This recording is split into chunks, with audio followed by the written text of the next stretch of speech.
The Pittsburgh Pirates were hot when they arrived in San Francisco, and they've stayed that way. The Bucks took the first 2 games of the series, and today it's up to Tim Hudson to keep them at bay. The veteran right-hander will look to build on a strong start his last time out and avoid the sweep. Giants Pirates next.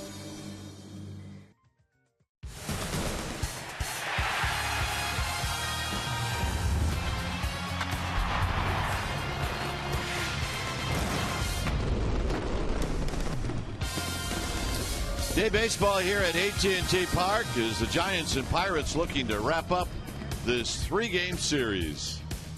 Hi again, everybody. I'm Dwayne Kuiper. Alongside me is Mike Krukow. Well, not just the end of the series, the end of this homestand. And the Giants will win. They'll go 3-4. Now, that doesn't sound too bad.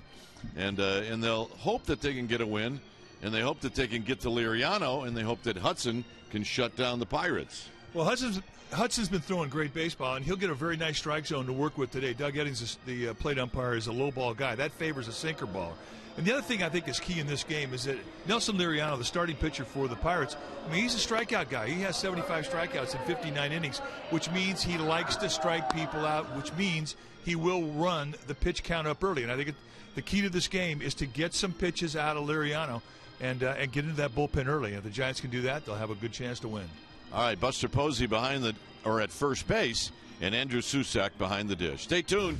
We'll take you to our Comcast Sportsnet studios for an update, and we'll do all of that right after these messages.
Taste the new black pepper cheeseburger today, only at Jack in the Box.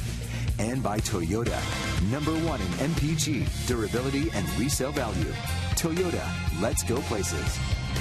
Your Giants scuffling a bit. They've lost 4 straight. Maybe day game action at the yard is exactly what they need to snap the skid. Final game of a 3-game series against the Pirates, starting shortly. Welcome back to the broadcast. I'm Amy Gutierrez. Tim Hudson on the hill for your San Francisco Giants this afternoon. He is charged with the task of being the stopper against the Bucks. Well, if he throws like he did in his last outing, the Giants have to like their chances. Tim Hudson against his former club, the Atlanta Braves. It's our AT&T Uverse rewind this afternoon. He threw a gem, 7 strong, allowed 1 run on 5 hits, no walks, and he struck out 4, all adding up to his first career win against Atlanta. Now he's going to look to build off that start and help the Giants avoid a sweep today.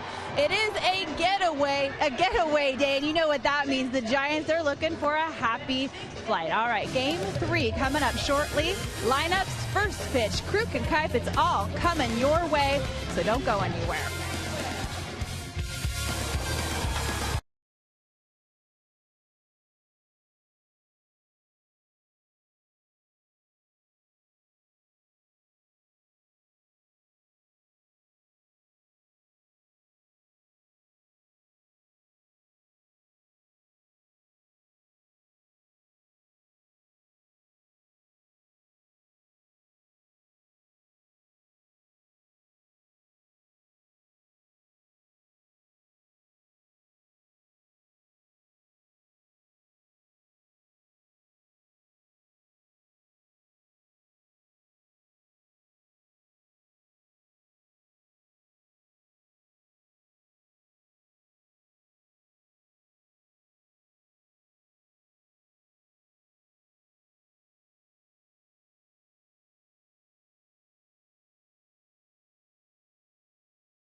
Pirates and Giants. Our game time weather is presented by the Santa Cruz Beach Boardwalk. Get to the beach. The admission-free boardwalk is now open daily. 64 degrees here at the yard. See the winds at 15 miles per hour. Scattered clouds on a nice afternoon. Giants looking for a win. They're 0-2 in this 3-game series. Here's the Pirates lineup that'll be facing Tim Hudson. It'll be Harrison, Blanco, and then the red-hot Andrew McCutchen, 6 for 10 in the series. It'll be Walker, Alvarez, and Jose Tabata is going to get the start. Francisco Cervelli will hit 7th. He'll catch. Mercer 8th and Liriano 9th.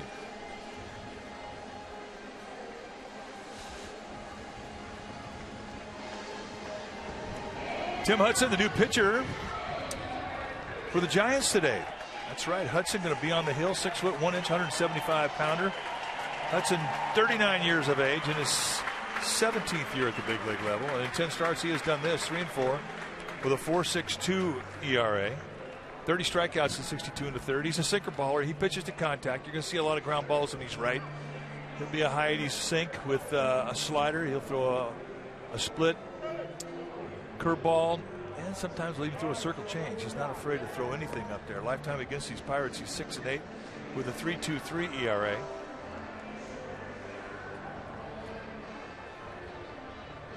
And what do you say we take a look at the defense playing behind Tim Hudson? Starting the Giants outfield today, it'll be Aoki, Pagan, and Maxwell, with Hunter Pence getting a day off, the best arm in right field. Arias and Duffy on the left side, with Brandon Crawford getting a day off. Panic and Posey on the right side, and Andrew Susak will be in the squad putting down the signs. Ballpark today playing a little bit livelier than it does at night. There is more carry to right field than we normally see. Moderate speed infield, moderate speed gaps. And Sun, about the 6th or 7th inning is going to be an issue. But right now, really not much of a problem.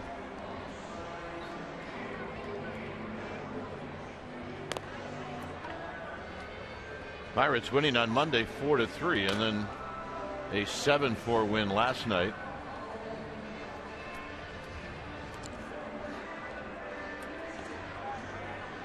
Now time right now for our Geico quote.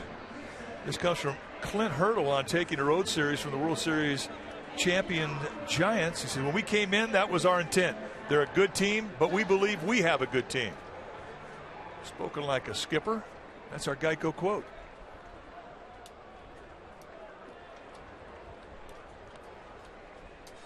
So here's Josh Harrison to lead things off. Harrison in the series is 2 for 8.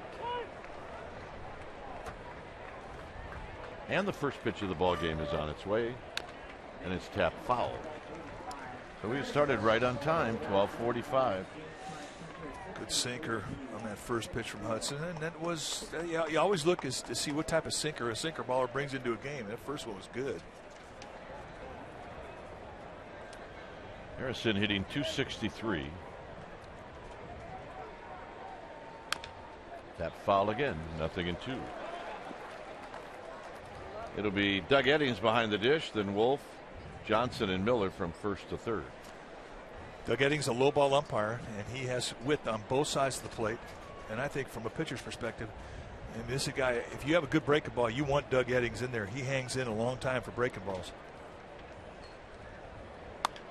Out of play.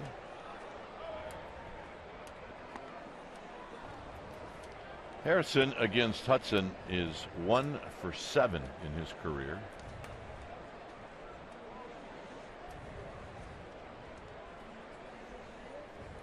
Pirates are 28-24. They're 6 back of the Cardinals coming into today's action. And this is pulled foul.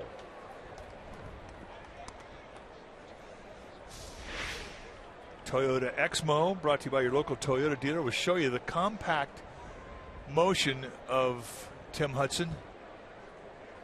Just a 3/4 release, and such a great repeatable stroke with the arm, and is in a good position to feel his position after he throws. Just outside, not by much.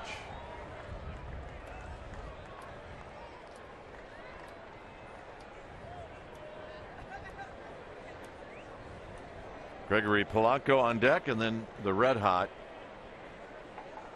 Andrew McCutchen. Swing and a miss. He got him.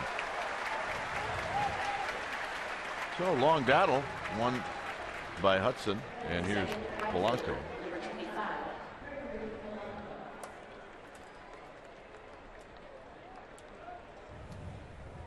Polanco at .251 with 3 home runs, 13 driven in. He's got 2 hits in the series, 2 for 7.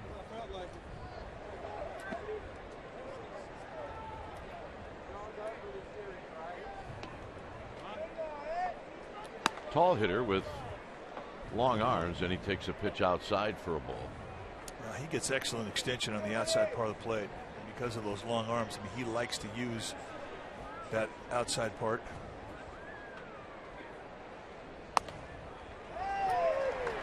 So Hudson runs that pitch on the inner half of the plate. 1 ball and 1 strike. And that's where you have to pitch him. I mean, and it's got to be up. You can't pitch him down and in.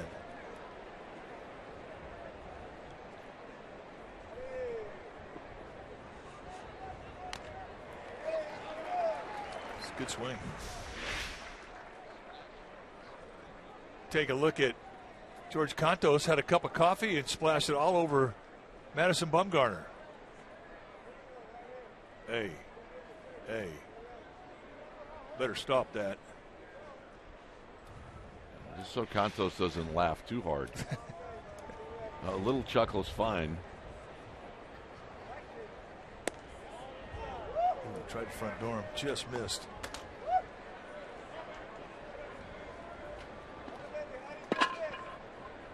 Contos just got his game brew all perfect. And he spills half of it.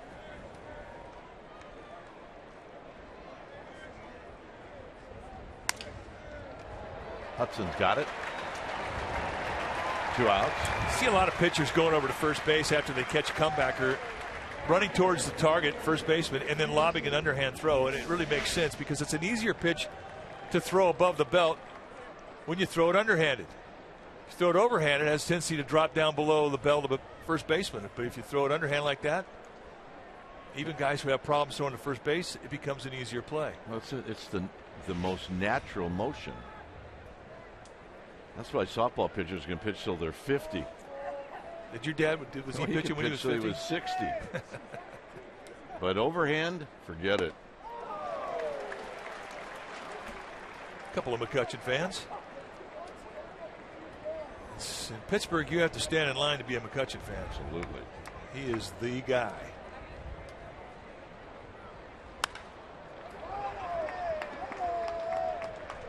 It's going to be panic, and that was not easy, folks. And Maxwell said, that wasn't easy, was it? Giants are coming up. Panic saying, where were you?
Lineup a little different, and it goes like this: Aoki, Panic, and Pagan. Pagan back in the 3-hole.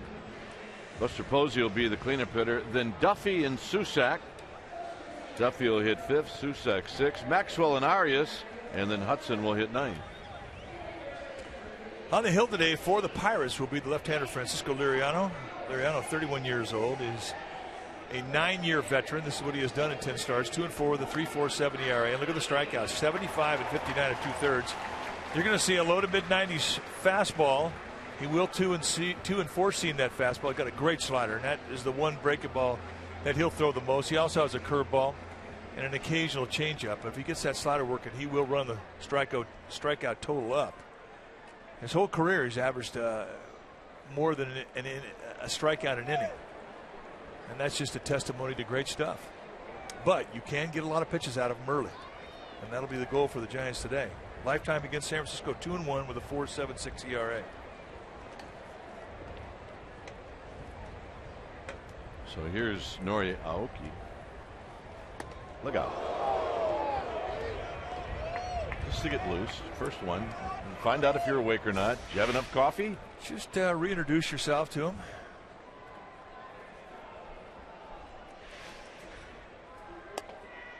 And a strike. And then he paints you on the outside corner. Yeah, that's not right.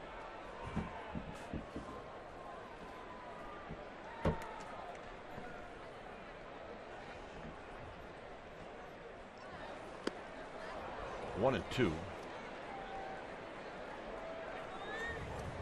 Yeah, that's.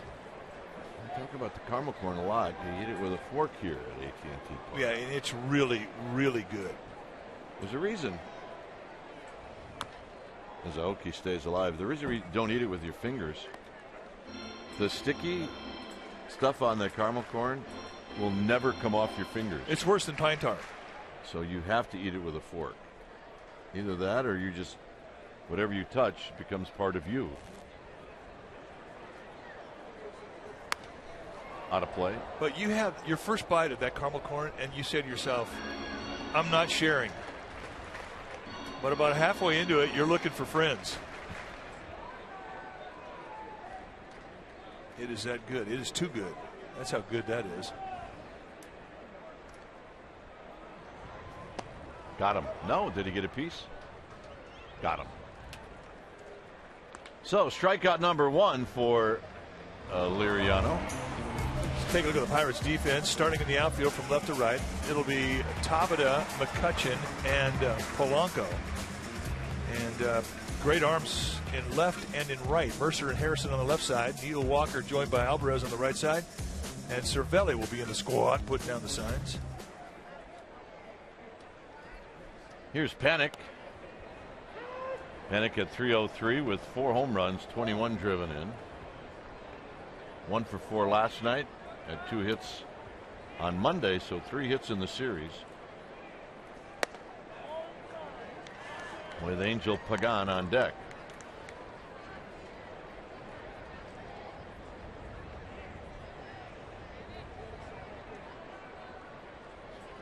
Swing and a miss.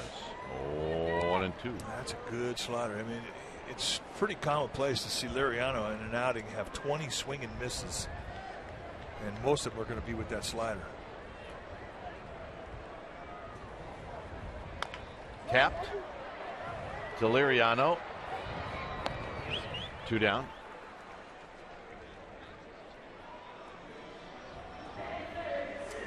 Take a look at the pitches that Liriano has thrown. 46% fastball and 33% slider. So, I mean, 80% of what you're going to see is hard stuff. Fastball slider combination.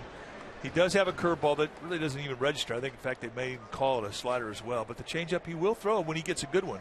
And he'll throw that more to righties than lefties.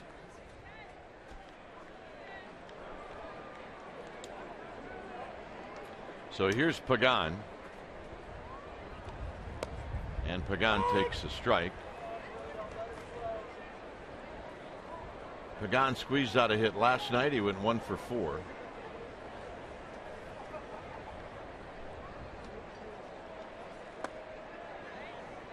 And there's the straight changeup.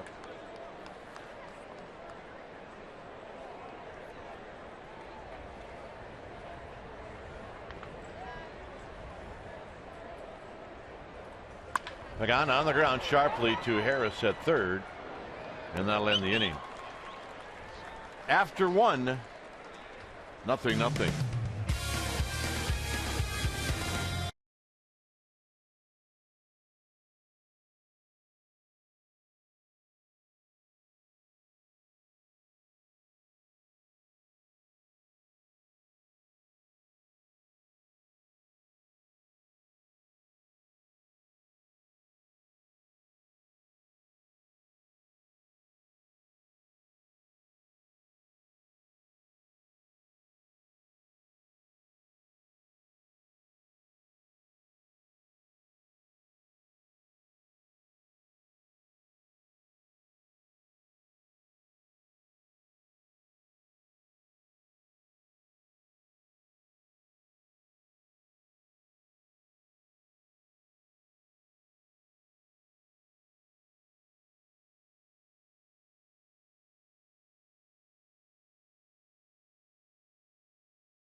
How about we start it off with some good news, and that is on pitcher Jake Peavy. He threw a 40-pitch bullpen session this afternoon, guys. He feels good, and he feels encouraged. Next step, a 75-pitch pin with the AAA Sacramento River Cats on Saturday, guys.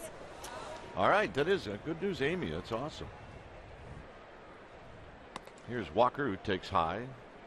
Walker, Alvarez, Tabata.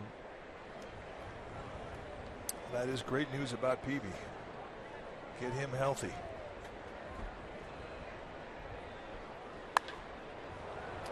Walker skies this one out to center field. McDonald's True Stories, May 19th, 2015. Pedro Alvarez becomes the third player to hit a ball into Allegheny River on the fly. Darrell Ward, Garrett Jones, the other two, 446 feet away from home plate off of Ricky Nolasco. Into the boat on the Allegheny River. Well, okay, so it really didn't go in the water then. Yeah, technically. I mean, there's been at least 5 to 10 balls that have either hit the foul pole or those speakers down the right field line that it would have gone into the water. Yeah, it's true. So that 68 number would be much higher, as Buster Posey's going to put Alvarez away. Now those are the two red flags, historical red flags in the lineup for Hudson to be aware of. Neil Walker and Pedro Alvarez, they've got pretty good numbers against them lifetime. He went right through them.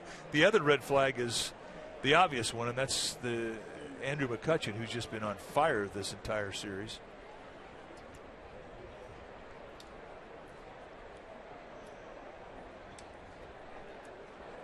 Here's Tabata hitting .214. This is his first start in the series.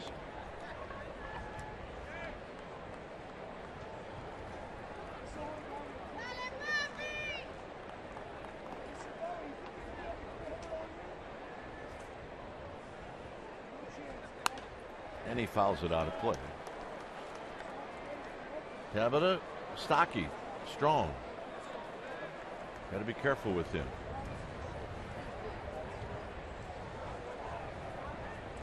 And there's a time where Tabata was a starter.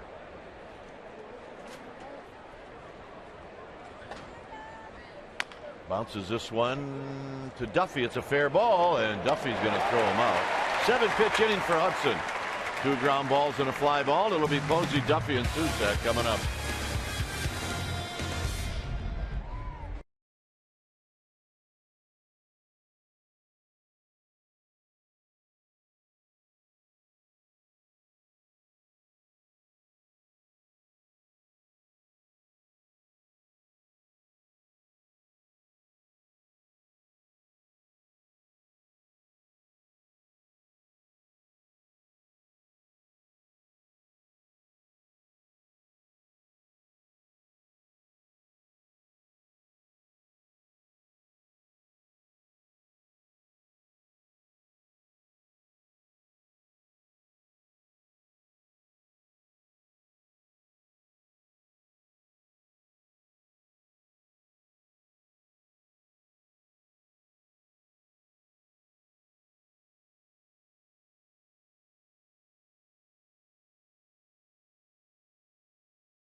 Sportsnet Bay Area is brought to you by Momo's, a San Francisco tradition.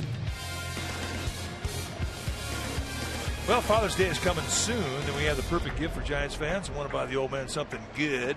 It's the Father's Day gift pack starting as low as $49. The gift pack will include tickets to 2 Giants games and world champion cufflinks. 2 ball games plus the cufflinks. A perfect gift for the old man. More info on Father's Day pack options. Go to sfgiants.com/mini-pack. So here's Buster Posey. He's a new dad. Yeah, Buster, 5 for 9 lifetime against Liriano. Guy joined the club, didn't he? Yes, he did.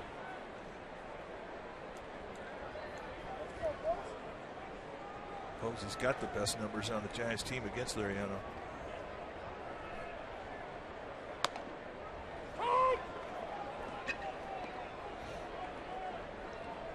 .290, 8 home runs, 29 driven in.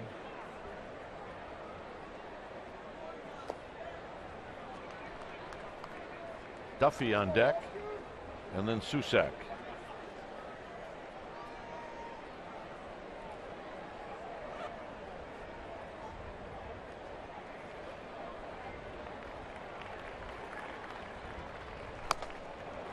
One and two. Backed it up. So fastball first pitch, changeup down below next pitch, and it comes back with a 1-1 changeup and gets Posey out front. I mean, that's a good changeup.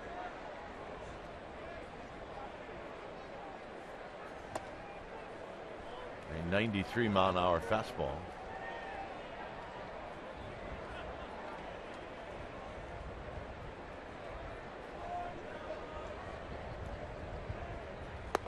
And Buster breaks down on that swing. It's Liriano's second strikeout.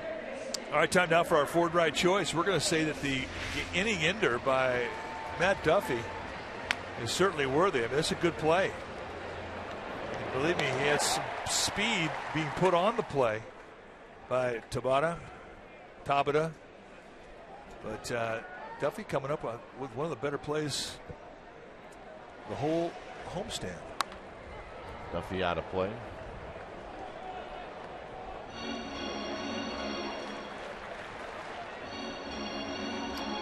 Duffy's average at .278, 3 home runs, 22 driven in.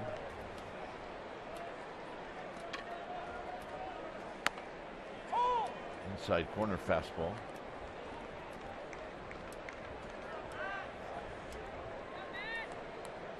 Susak on deck.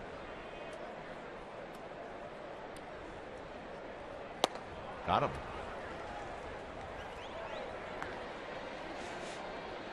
Strikeout machine right now. Well, there's the Zinfandel Commodore. All hands are on deck. Sipping a little Zinfandel. Headed back out. Here's Susak hitting .213, a home run, 3 driven in.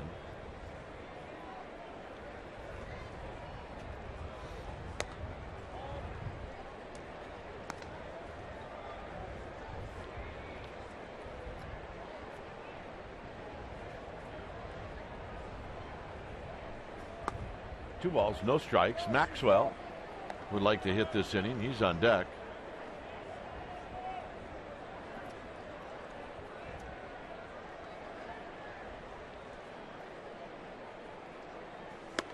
And a strike to Susak on the outside corner. Has not been a base runner in this game with 2 outs here in the second.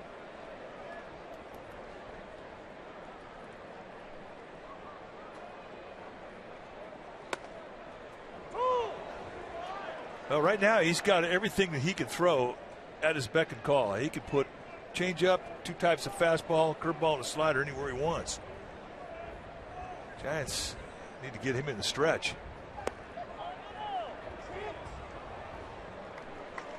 Change his rhythm up because he's got a good flow out of the windup right now.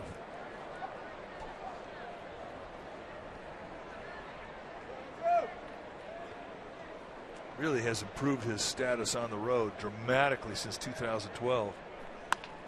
Up the middle. Mercer was shading Susak to pull, so he makes the play. And that'll end the inning. Both pitchers 6 up, 6 down. 3rd inning coming up.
Comcast Sportsnet Bay Area is brought to you by Big O Tires. Tires, service, straight talk. Big O Tires, the team you trust. Well, Sunday, June 14th is our second annual Gamer Day at the ballpark, presented by Half Moon Bay Brewing Company. My partner will be joined by special Giants guests for a rare pregame Q&A session, a certain beautiful Q&A with a panel. Your gamer ticket's going to include a ticket to the game, the questions, and a gamer driver cap. Visit sfgiants.com/special events. And a strike to Cervelli. Cervelli hitting .316, a home run, 13 driven in.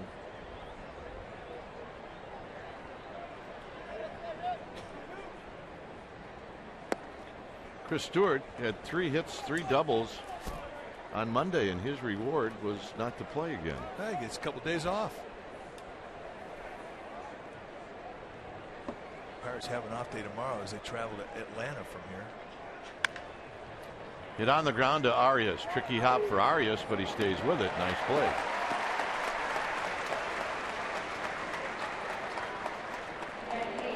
That's one of those infielder. I hope I catch it, and I hope I make a good throw. And Arias did both. Well, he gets a tricky hop, gauges correctly, comes right back up, smothers it with both hands, and there's the throw off the right foot. The high arcing rainbow, and he got him by a step. Here's Mercer. Keep that ball down to Mercer. Yeah, he hit a ball last night that was up, middle in, about halfway up the bleachers in left field. His first home run of the year, and it was no cheapie.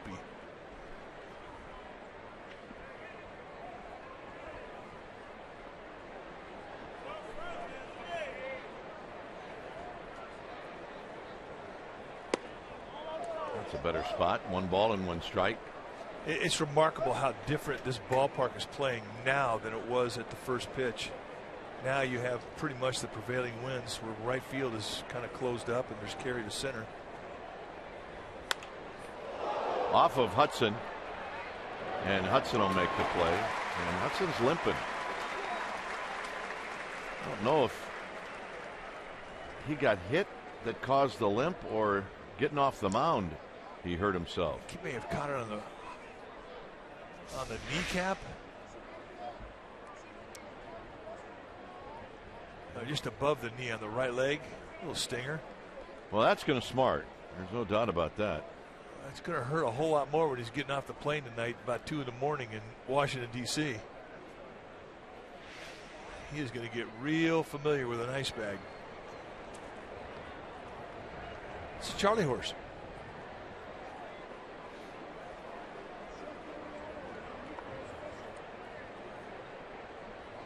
Some of those you can walk off, some you can't.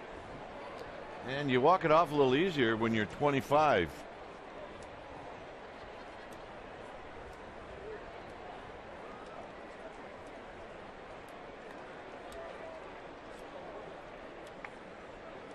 He's saying I'm all right. We'll see.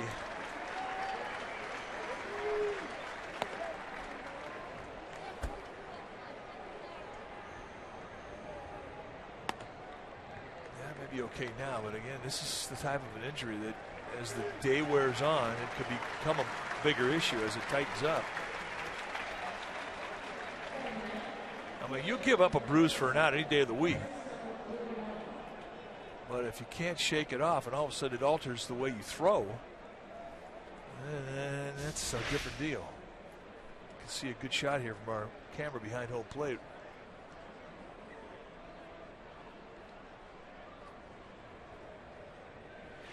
So here's Liriano, and he takes a strike. There it is again.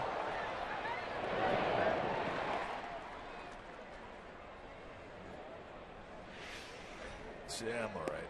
There's a strike. It's 1 ball and 1 strike. He's definitely thinking about it.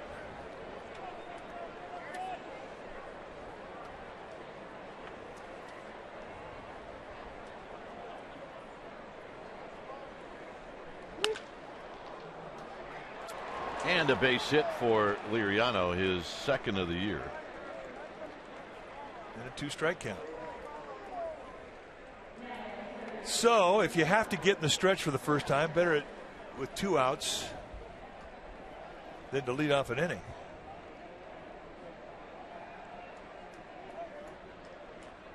Problem too with an injury like he just sustained is it can mess with your concentration because you're thinking about that and you're not thinking about your target. So it can mess with you a little bit. Harrison struck out in the first inning. And he bounces this one to Arias, and that'll end the inning. So Hudson's going to limp off the mound. He is due to hit third in the third. It's 0-0.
Warriors NBA Finals Central is at Sportsnet Central. You get pre- and post-game coverage an hour before every game, post-game and on Sportsnet Central all the way through the playoffs. Game 1 coverage begins tomorrow at 5 p.m. So check it out.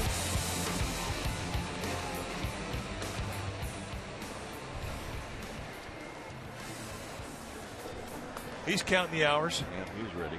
We all are. Can't wait. Wish the Warriors nothing but the best. I hope they don't need our help.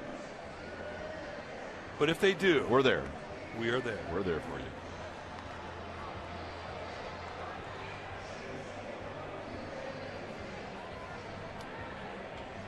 So it'll be Maxwell, Arias, and Hudson.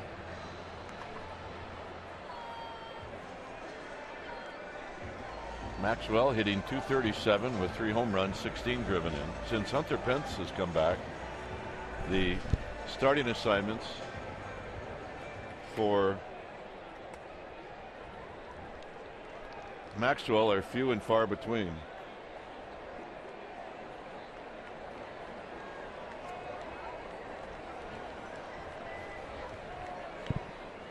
So Maxwell takes a strike. No balls in 1 strike. Hudson moving around.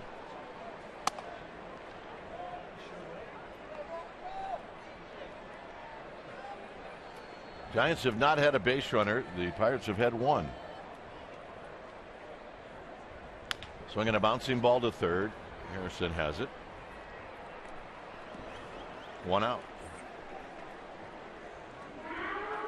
And here's Arias.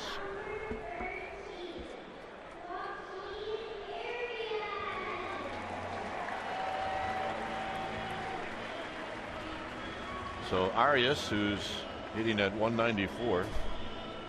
Arias is the designated starter for Clayton Kershaw until today.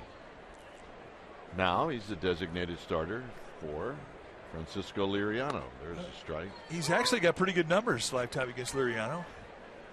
And well, he owns Kershaw. Come on. I don't know if that was possible. Yeah.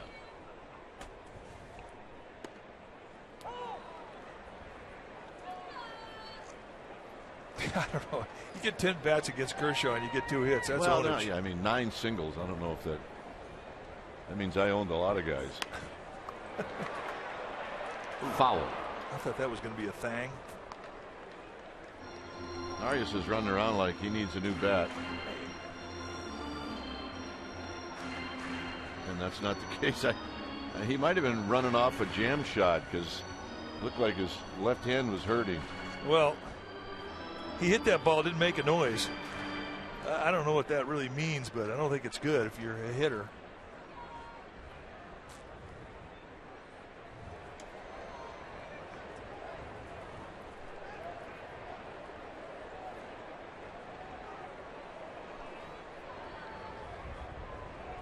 To pitch. Hit on one hop to Walker. And here's Hudson. Well, it was Liriano who broke up 8 consecutive outs against Hudson and got the first hit of the game. Let's see if Hudson can return the favor.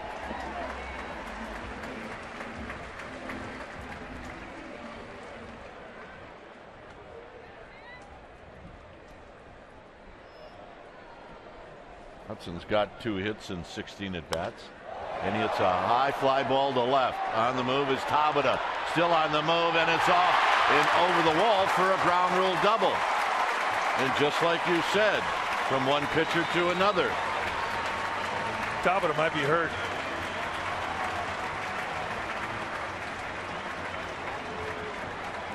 And he really rammed his knee into the wall.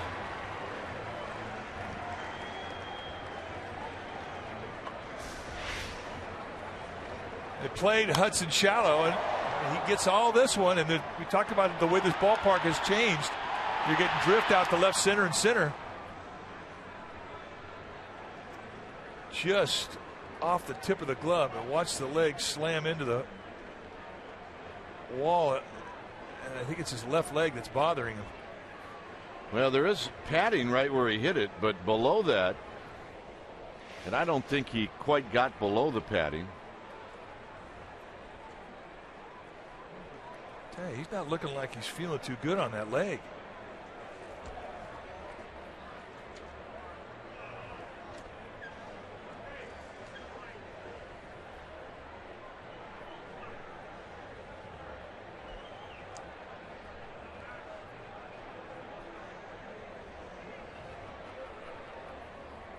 Todd Tomczyk, the head trainer for the Pirates, out there having a look.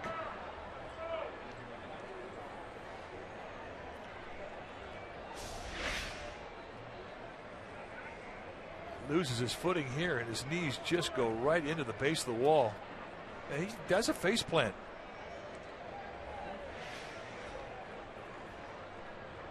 So what do trainers do, Cape? Well, they're going to talk you into coming out. And you just have to do a sell job. And look, that's their job. You have to know that going in. So he's going to be fine. I'm not sure Clint Hurdle's going to be fine. Well, he's a lot better this year than he was last year.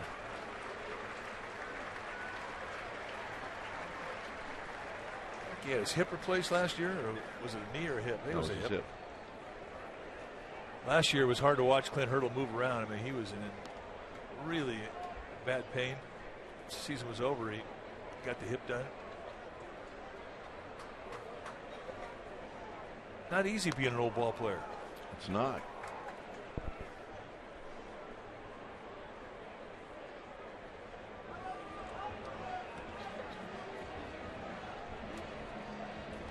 So the hitter is going to be Nori Aoki. Last double for Hudson came in April of 2013.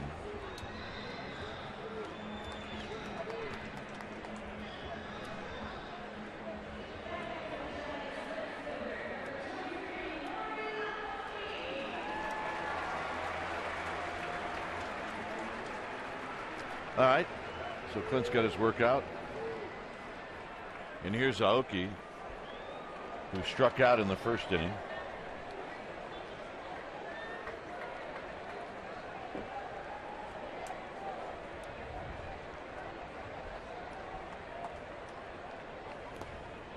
In the dirt. I was surprised at how deep Tabata's playing. See Tabata in left field. I mean, that is a long way. He does have an outstanding arm, but still, that's deep.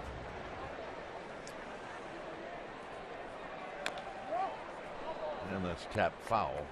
If the ball gets to the outfield, I mean, you've got good arms really across the board, but exceptional arms in right and left. And Tim Hudson is above average runner for a 39-year-old pitcher. Below average if you compare him to other big leaguers. Granted, he will get a good jump of 2 outs, but still, he got some pretty good arms out there. I don't know if a single will score him.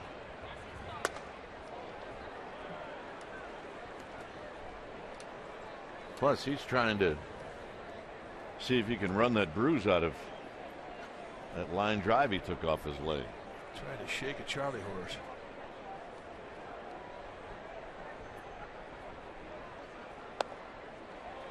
Three and one.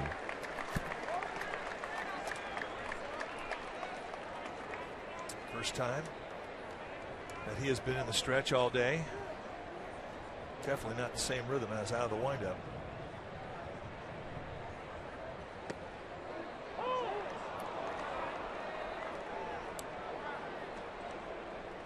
So Doug Eddings says, hey, not so quick. Come on back.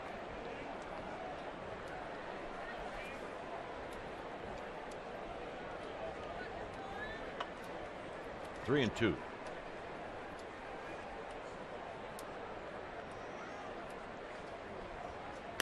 Line drive, base hit. Here comes Hudson. And they're going to stop Hudson.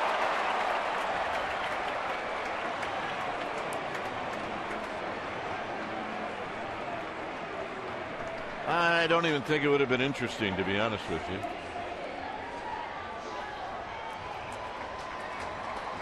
Well, and perhaps if he didn't get the Charlie horse on the leg, he may have sent him, but you know, just these arms are too good.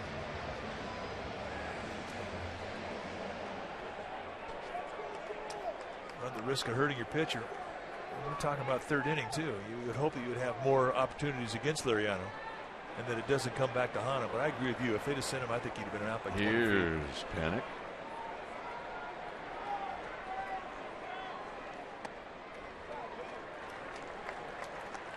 All of a sudden, does not have the same feel of the fastball out of the stretch.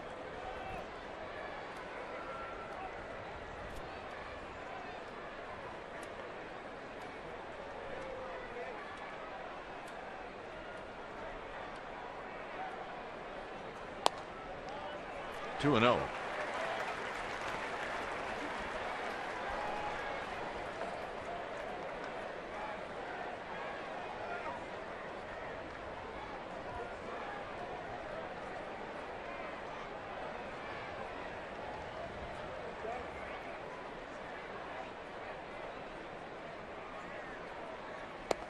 Swing and a miss.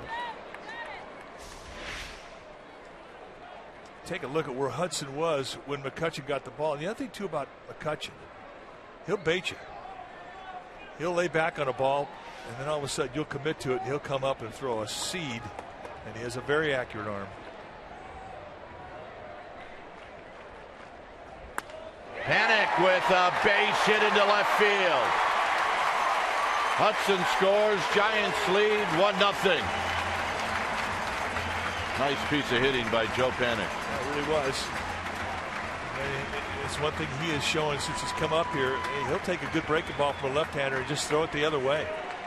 This really was not a hanger from Liriano. Slider right on the outside corner, and Panic just positions himself to take that break and go the other way. Let the ball travel, get deep to you, and then serve it out to left. And very quickly, Ray Sears is going to come out and try and talk things over with Liriano.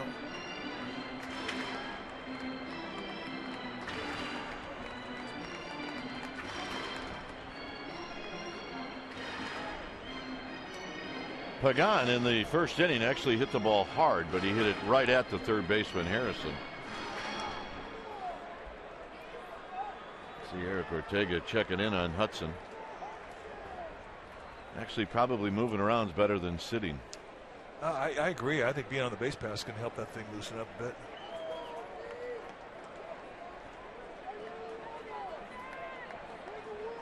But when he's at the White House tomorrow, he's going to be limping.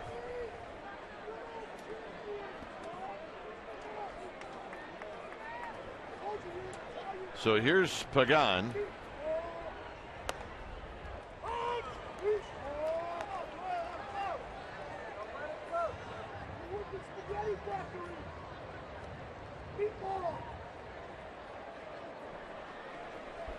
Oh, and 1 to Pagan. Aoki goes, and the throw, and they got him. And Bruce Bochy's thinking not. They're going to take a look at it. And they're going to keep the Pirates out on the field while they have a look. Aoki doesn't complain a whole lot or argue if he on calls.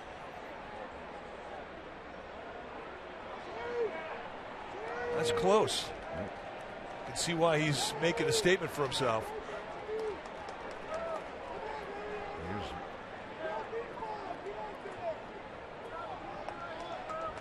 I think he may be safe. Yeah, he may be. Is it worth the risk? I think, you know, look.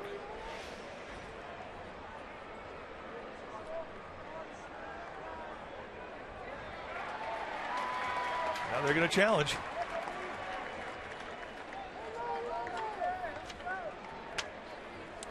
This replay review is presented by Xfinity.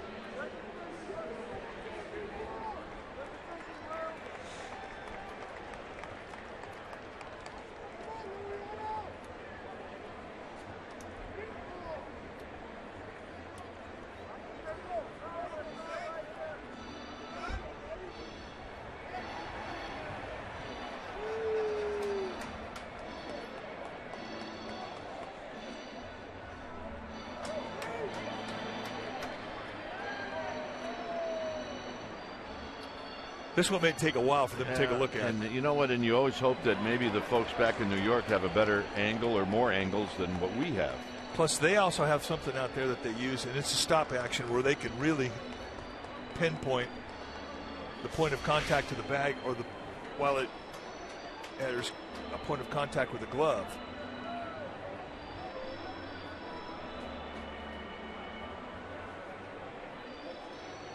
Not sure how you can make the system any better than the way it is right now. Drones, maybe. Well, yeah.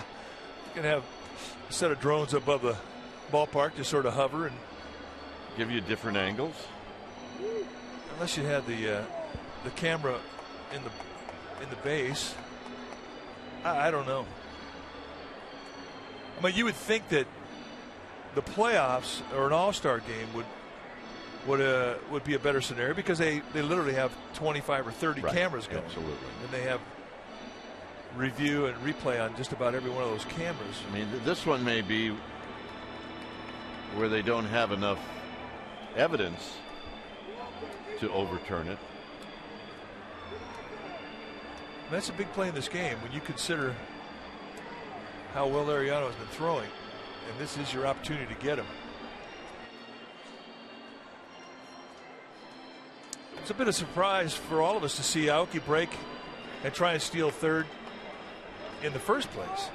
You're right, he is in scoring position. He's got terrific speed. He's going to score on a base hit. The old saying is you do not want to make the first or the third out at third base. I mean, it's great if you get there, but if you don't get there, you have some explaining to do.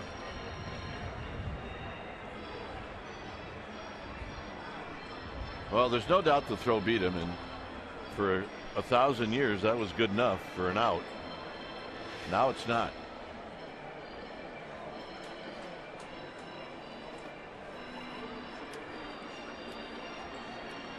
We had a really long one last night on the Crawford home run, over 4 minutes. That's the longest I think we've ever had.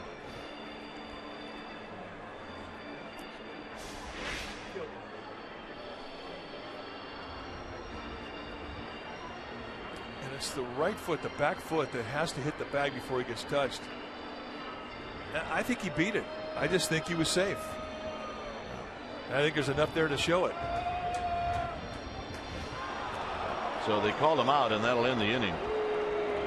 Giants are on the board. We'll head to the fourth. It's 1-0 San Francisco.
Changer last night, Andrew McCutchen.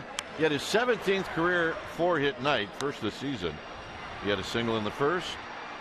He had a single in the second. He had a triple in the fourth. He had a double in the sixth. He was definitely a game changer. So here's Polanco. It'll be the 2, 3, and 4 hitters in this Pirates lineup. And Polanco takes a strike.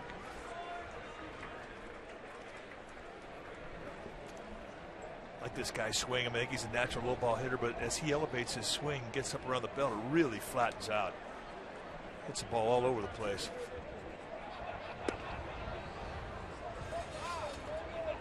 Let's see why the Pirates are so high on this guy. And if you watch his batting practice, I mean, he has got power from foul line to foul line. And that's a swing and a foul straight back. Polanco was their top-rated prospect for the last couple of years, and the Pirates system came up through their system.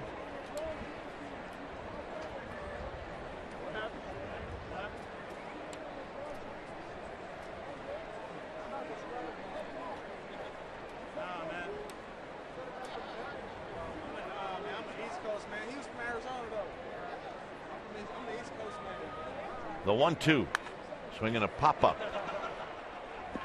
It's going to be Arias calling off Duffy, and he makes the catch. Hey, good luck today on pop-ups and fly balls. Yeah, that is a fact. Talk about how this wind has changed here today. Well, it just keeps swirling now. Anything in the air is going to be an adventure. I think there was a time Matt Duffy was calling this thing all the way, but at the last minute he bailed out. A better angle for a shortstop. Still not an easy play for Arias. And McCutchen takes down low. McCutchen popped out to Panic in the first inning.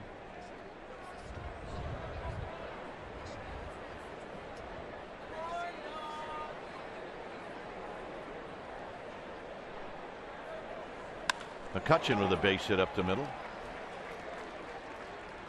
All right, let's check in with Amy G. Amy? All right, guys, an incredibly special moment to meet the leader of the free world. That's a quote from Giants skipper Bruce Bochy. As the Giants, after today's game, will head to Washington, D.C. tomorrow. They spend the day at the White House as the president continues his tradition of honoring teams' accomplishments on and off the field. If you're at home and you want to see it, you're in luck. Comcast Sportsnet Bay Area will be covering the entire thing live. The ceremony begins at 11, and then we'll have recaps and interviews all day long after that, gentlemen. All right, good stuff. Here's Walker. Walker takes low. Walker hit a fly ball to center field.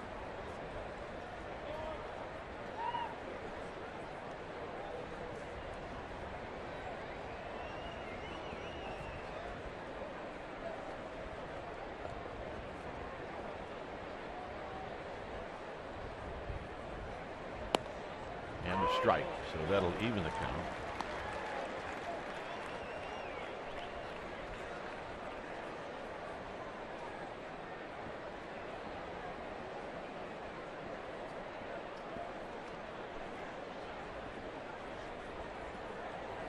McCutchen. Couple of steals. Walker takes another strike. It's 1-2. It's two good strikes to the fastball. One on the outside corner at the knees, running movement off the plate away, and this one comes front door sink on the inside corner. So two fastballs, he goes both sides of the plate and absolutely nails it down. You get two strikes on a cleanup hitter, and with fastballs at the end, swung the bat, you make two good pitches. Base hit. So McCutchen will stop at second. And the way that Walker hit that, he may have been looking off speed the whole at bat, just waiting, because he finally got an off speed pitch and a 1-2 count, a changeup or a forkball. Had a little elevation to it. He goes right back up the middle. Good at bat.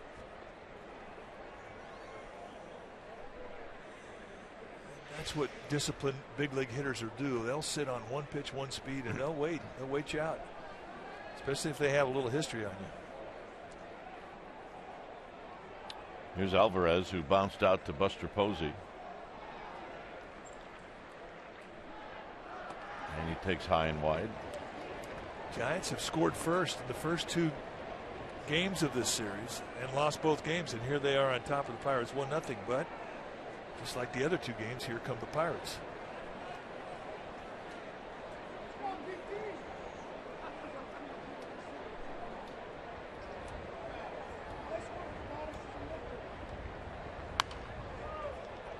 Headed towards the upper deck, and it falls just shy. It's 1 ball and 1 strike.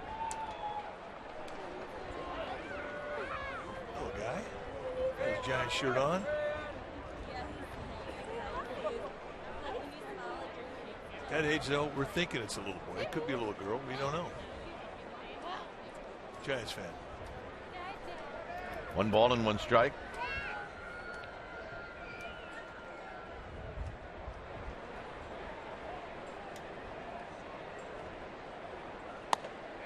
Just above the belt. 2-1. That's one Hudson wanted.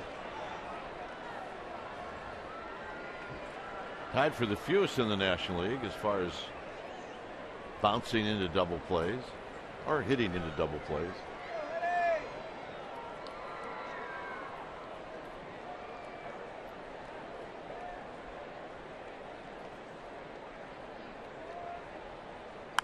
Out of play again. 2-2. Definitely takes a healthy rip. Oh, he didn't get cheated. So dangerous. The thing that has plagued Alvarez in his career is the swing and miss. I mean, he strikes out a lot, but when he makes contact, he can do some damage with one swing of the bat.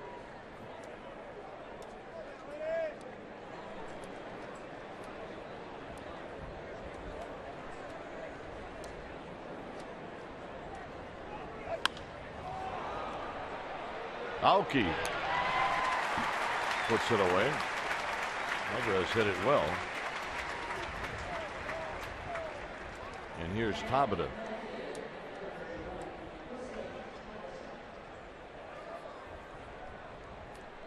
Tabata bounced out to Duffy in the second.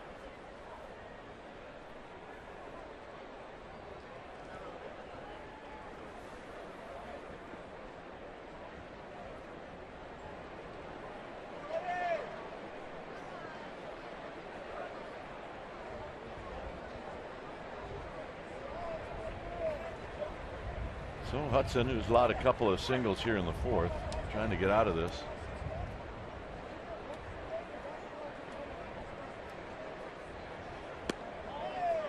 Just inside, 1 ball and no strikes.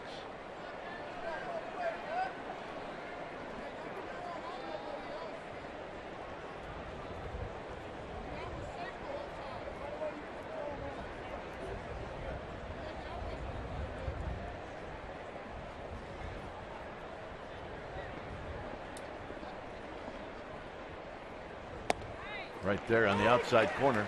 Good pitch. 1 ball and 1 strike. He's digging deep right now.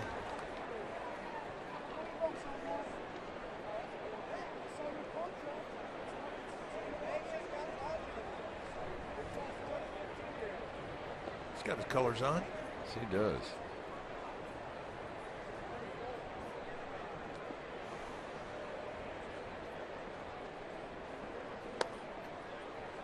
Same pitch as the first one. 2 balls and 1 strike.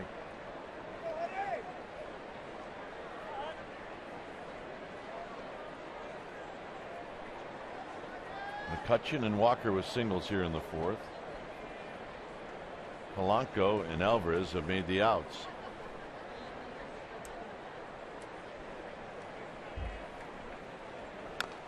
Foul. It's 2-2.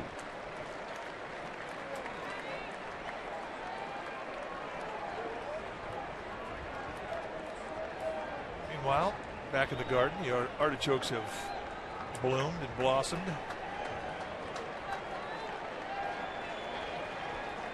And The garden bar. Bar's going off too.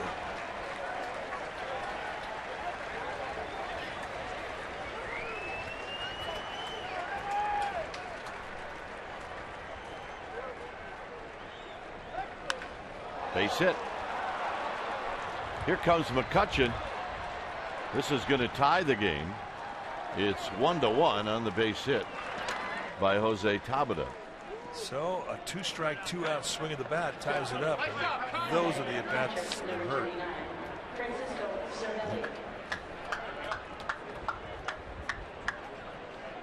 Hudson, 1 pitch from getting out of the inning, and all of a sudden he extends. And that's when you get concern in the face of a pitching coach, because he knows it's been a long inning in regards to the pitch count. And that's when your pitcher's vulnerable.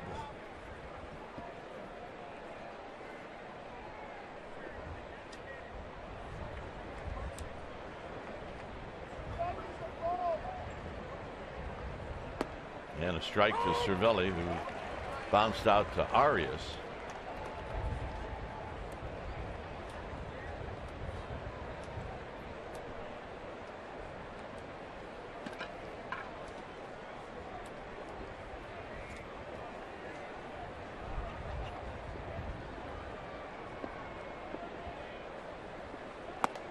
Right there, 0-2.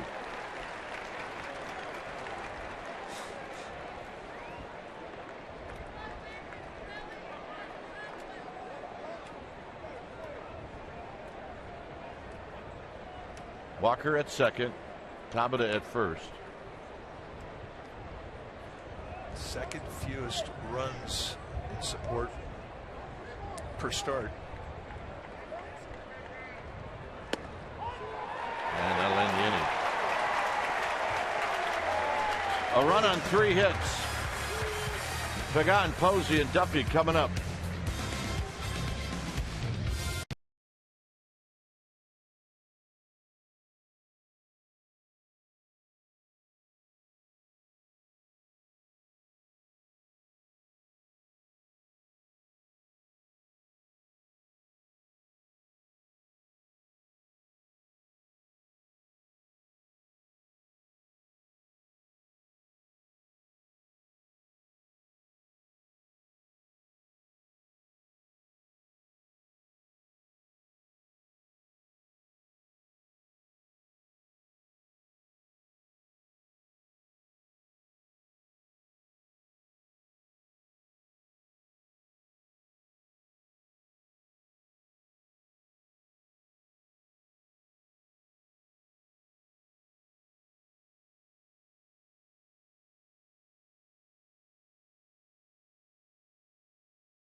authority of the San Francisco Giants. It may not be reproduced or retransmitted in any form, and the accounts and descriptions of this game may not be disseminated without the express written consent of San Francisco Baseball Associates, LLC. Well, log on to csnbayarea.com as insider Alex Pavlovich will provide wire-to-wire reporting on the Giants season. You get breaking news, video, special features, and more only on csnbayarea.com. So here's Pagan, who is at the plate when Aoki was thrown out trying to steal third. The happy family? Say hi to him. Way outside to Pagan.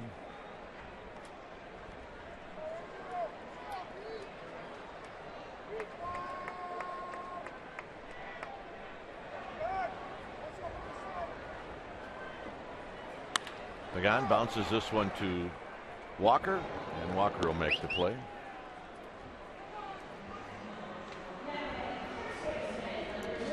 So here's Buster Posey.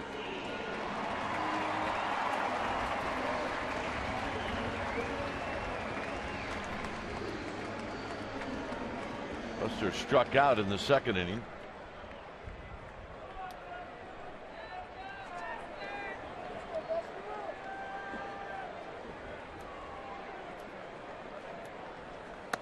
He takes in tight as Liriano chases him off the plate. He struck out on a breaking ball, and it just sort of stood out in your mind because you just don't see Posey break down in a two-strike situation very often, if at all, and Liriano broke him down. Against a lefty, no less. Just gives you an idea of how good that breaking ball is that Liriano throws up there. He came in with 75 strikeouts in 59 innings at the start of the game. Liriano wanted that one. He's got 3 strikeouts today in 3+ innings.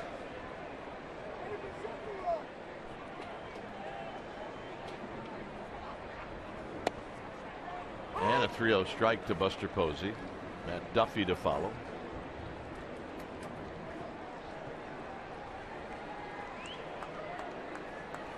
See, that's the highest in the majors, the whiff percentage.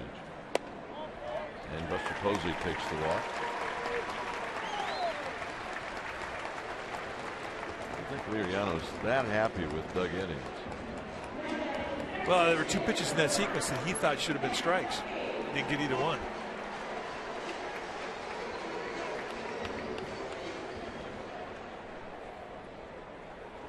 But you don't see many pitchers complain about Doug Eddings' strike zone.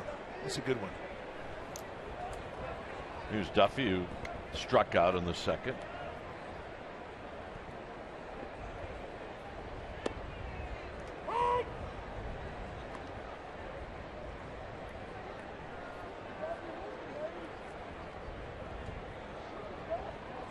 Shutdown innings.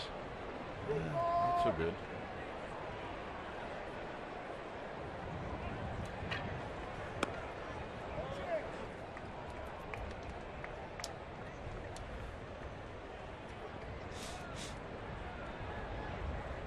It's as deep as you're going to get in this ballpark, right there.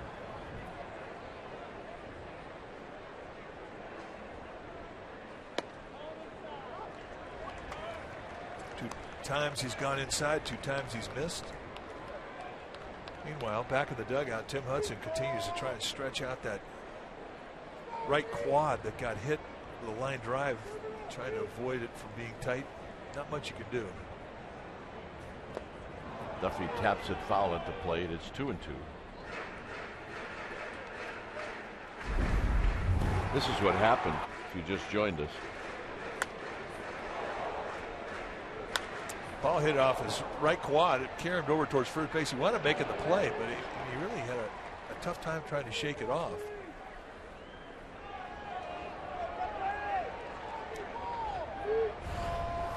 Two and two to Duffy.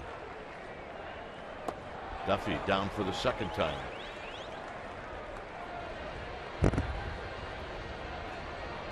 Second time the kill pitch has been a breaking ball.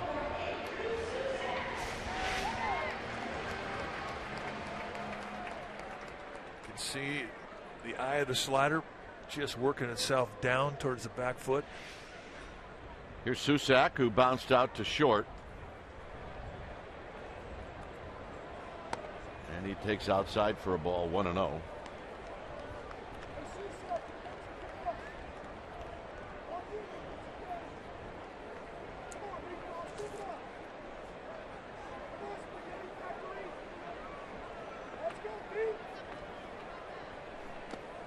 Two balls, no strikes. On deck is Justin Maxwell.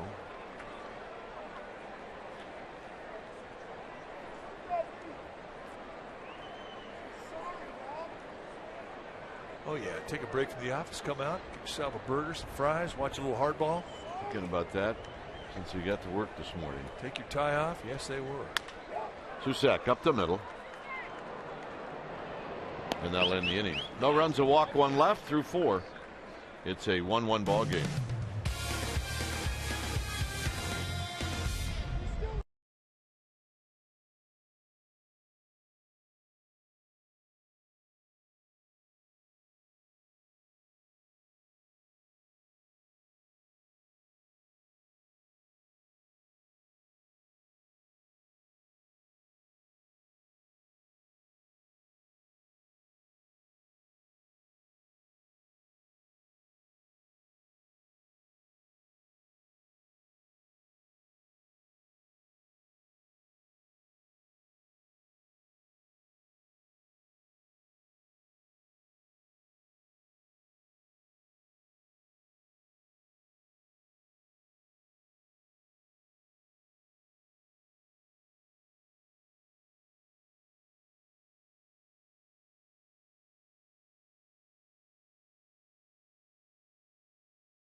StubHub, where there are no surprise fees at checkout. That's right, on StubHub, the price you see is the price you pay.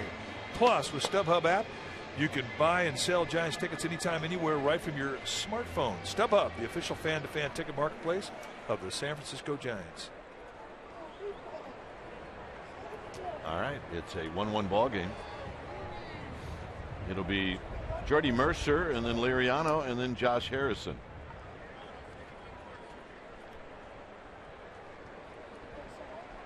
It was Mercer who hit the ball off of the leg of Hudson in the 3rd inning. So here we are in the 5th on a Wednesday afternoon. Swing and a miss.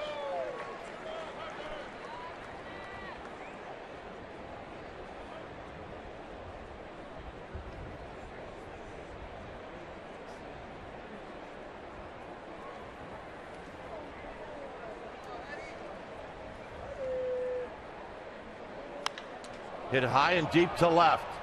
Aoki back, and it is gone. So Mercer's done it again. He hit his first last night and his second here today, and it's 2-1.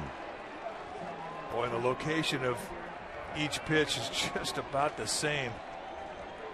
Middle in, just above the knee. They set an outside target, and this is right out over the plate. You can see the anger as he knows he missed his spot.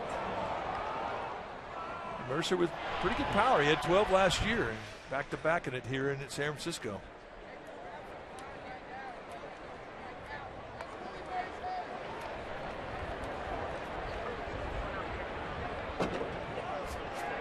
So here's Liriano, who singled in the third.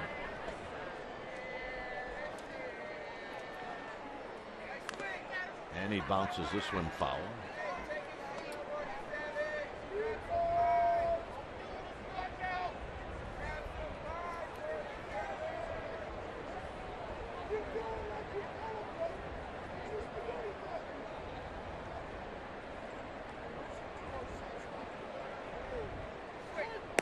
And a strike. It's 1-2. Pitch a little differently here in this at bat. Remember, in his last debut, Liriano got an 0-2 base hit back up the middle.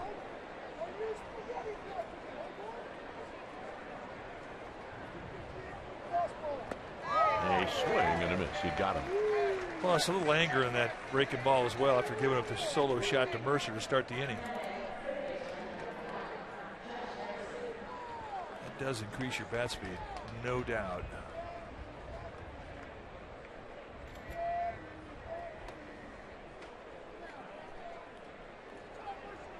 So here's Harrison with one out.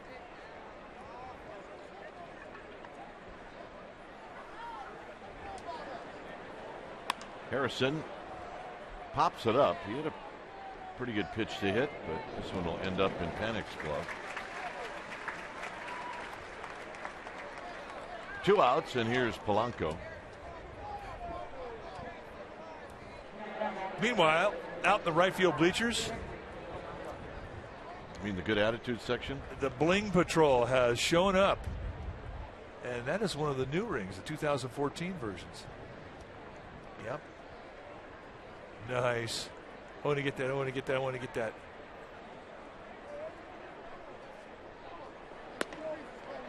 Breaking ball for a strike, and it's 0-1. Didn't take him long to get the new one, did it? It did not.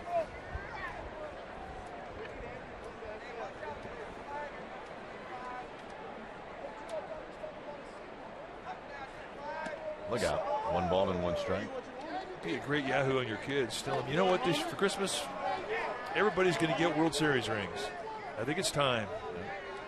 And that's what they unwrap under the tree. I don't think they'll be disappointed. 2 balls and a strike. I agree with it.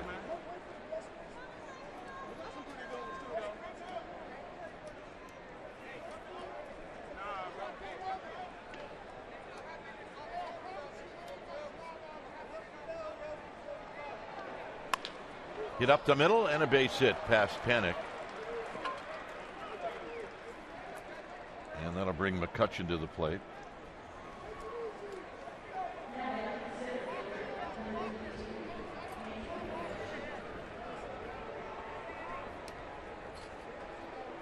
Well, a significant swing of the bat from Polanco to allow this to happen. Get McCutchen up there to face Hudson out of the stretch.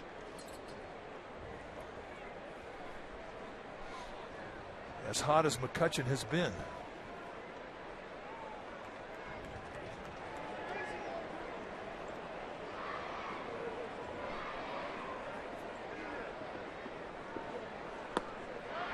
And McCutchen goes around.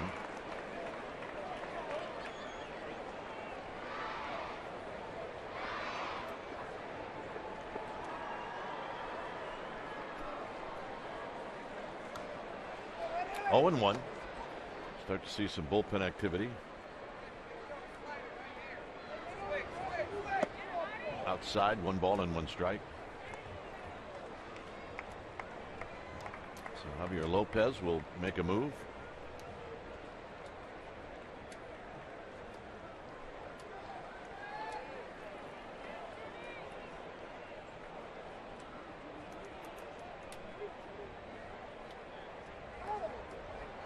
Now, Polanco's got 13 steals, so you definitely do have to keep an eye on him.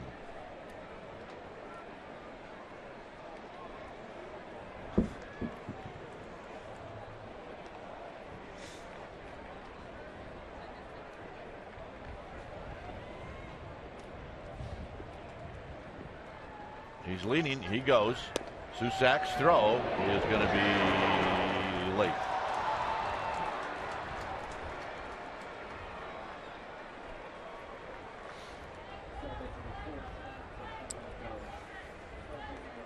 I think everything was was done well, and the only thing was the height of the throw. You can see, had it been down around the bag, they would have had Polanco, who is a very fast runner. It's his 14th steal of the year. But the unload time from Hudson, the unload time from Susac, both good. It's just a high throw. Way outside and low. But it definitely changes how you're going to pitch to McCutchen. There you see the ball got there in plenty of time. Just that. I think he's out. I think he was out. They could have appealed that. He hit him high on the shoulder. He was out. Yep, he absolutely was out.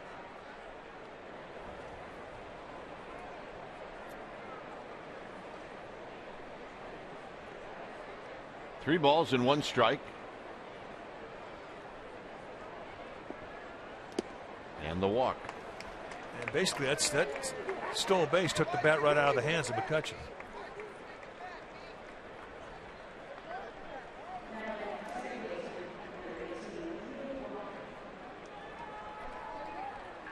So here's Walker.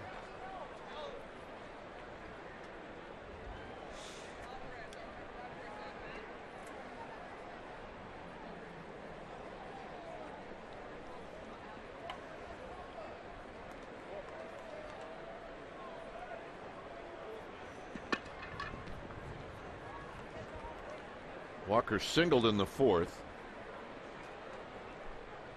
70 pitches now for Hudson.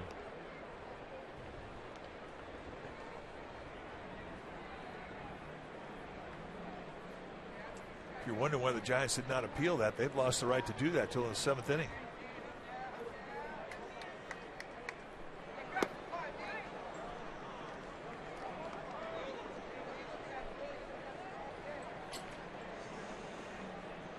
See, I think eventually they're going to bang that whole thing. Just get the plays right. Yeah.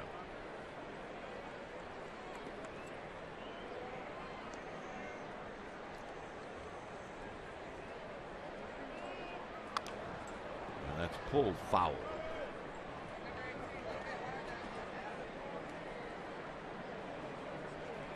One sock up, one flap down. That's John Nuzzle.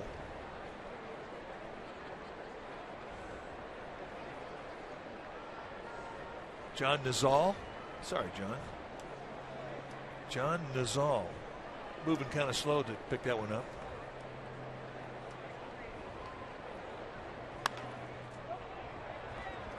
John says, I wear my pants that way because I can.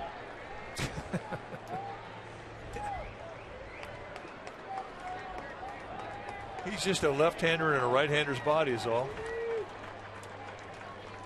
The socks, the glasses. I want to party with John.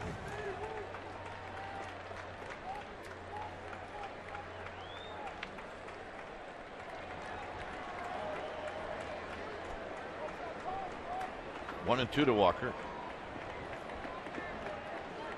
Runner goes, fouled out of play.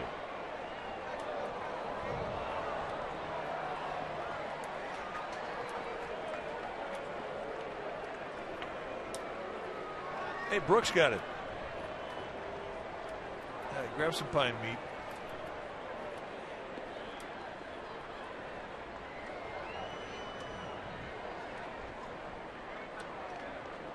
Gave it to the little girl. Nice. And for me? Thank you. For me? That is her best smile right there. Throw it at her.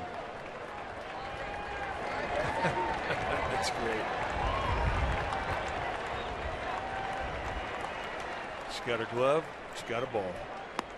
Got him. And that will end the inning. Pirates take the lead on the Mercer home run. It's 2-1. Giants coming up.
Has had zero trouble making fans, but he just made a whole lot more the other day when he headed out over to Barry Bonds Field, met with a whole group of kids that belong to Willie Mays Boys and Girls Club out of the Tenderloin.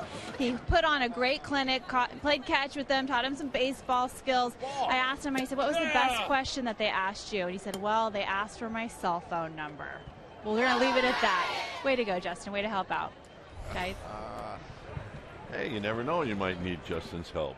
He's fantastic with a group of kids. There's a strike. He's got. We see him walking around with his wife in L.A. 2 boys and a girl. They're probably all under 8.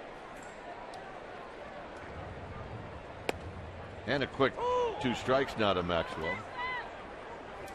It is definitely his comfort zone. There's no doubt in my mind when he's done playing, he'd be a candidate to go in the front office. And a 3-pitch see you later. I just don't think he's picking them up. It's 5 strikeouts now for Liriano, and all 5 have been swing and miss strike threes. And just about all of them have been strike threes on a breaking ball. I want to get that, I want to get that, I want to get that. That looks like it could feed like 6 people. Here's Arias. You have to cut that in half, don't you? Or quarters? I don't. Well, even just to be able to handle it. Liriano hits this ball into the hole to Mercer. 2 outs. It is the play that defines a big league shortstop, when he can go deep into a hole and flat-footed throw it across the field, get a quick runner. And let's watch Jordy Mercer.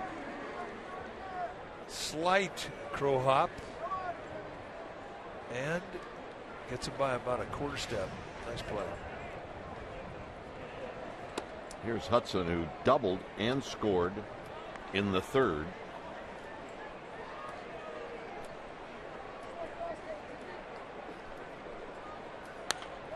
High and foul and out of play.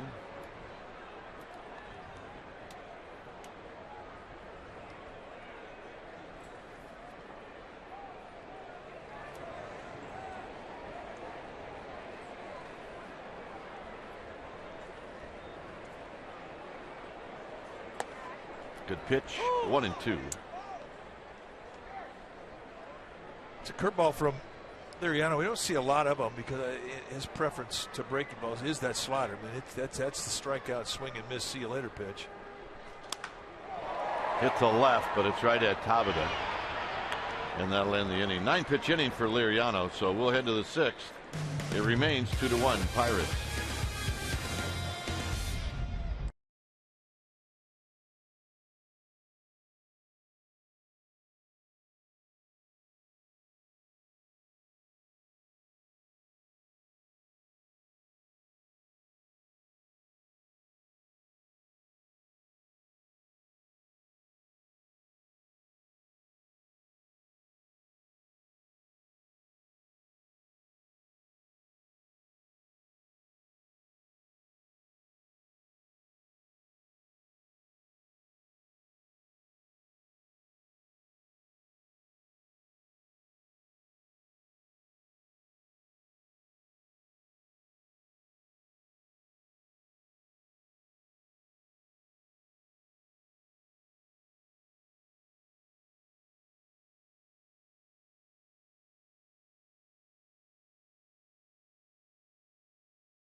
The Arizona Diamondbacks, and the Sunday game on the 14th. It's a 1:05 start, and the first 20,000 fans are going to receive a World Champions reusable grocery tote bag courtesy of MLB Network. Visit sfgiants.com/tickets.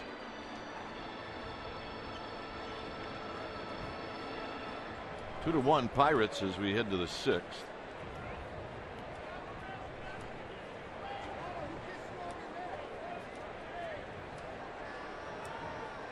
Pedro Alvarez stands in. And it's a high fly ball to right. Maxwell back. Maxwell looking up, and it's off the bricks. It bounces right to him, and his throw into second is perfect.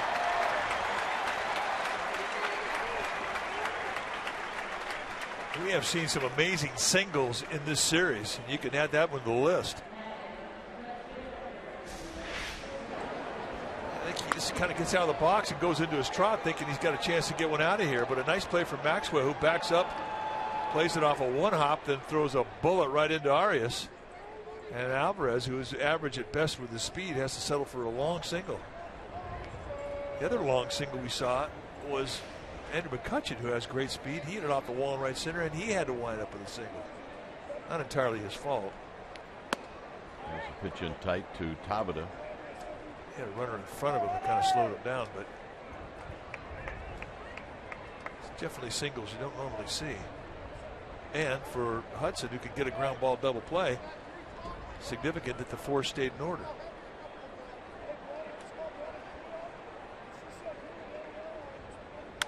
On the ground up to middle, Arias has it. He will split to Panic to Posey. Got him, double play.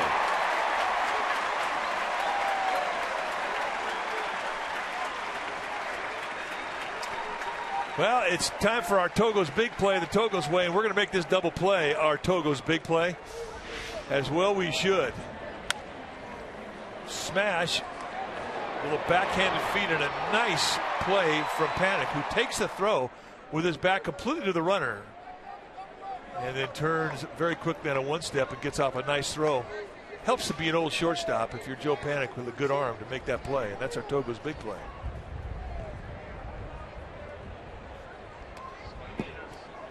Yeah, this is maybe the only position on the field where you have your back to someone who's trying to take your legs out from underneath you. You don't even see him coming. Do you hear him? Nah, but you feel him. You do feel him. Because you know he's there.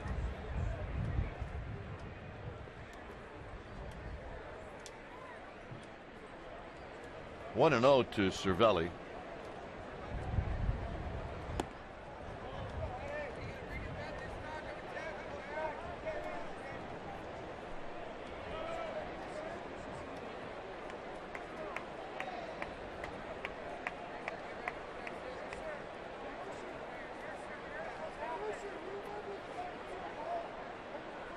On the ground, foul.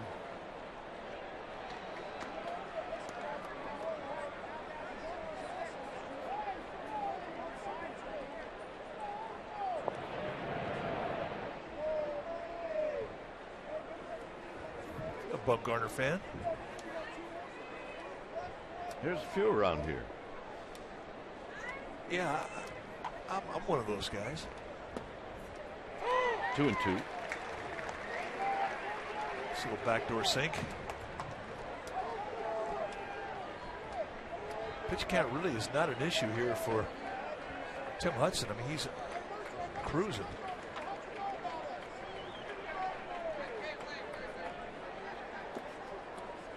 You look at Cervelli and you realize he's a lot like Rich Aurelia. He shaved this morning. Yeah, about an hour before the game. Yeah. Rich Aurelia could grow a beard between innings, and I think I'd say the same thing about Cervelli. Gets this one on the ground towards third. Duffy's got it, and that'll end the inning. Nice double play to help out Hudson. We got game faces here on a Wednesday afternoon, and the Giants trail 2-1.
on Comcast Sportsnet Bay Area is brought to you by Heffernan Insurance Brokers. Insurance and financial services for you and your business. Visit hefins.com and by Xfinity, home of the most live sports. It's a 2-1 lead for the Pirates. And the Giants against Francisco Liriano here in the 6th will have the top of the order coming up. Hey, there's a Packer fan. Packers. Nothing like Packers/Giants fan.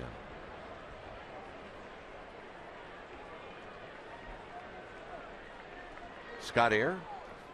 No? Looks like Scott Air. Yeah. He's a big Gonzo fan.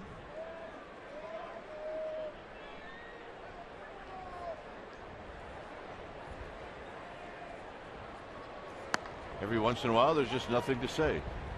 No balls in 1 strike. It's the thought that counts.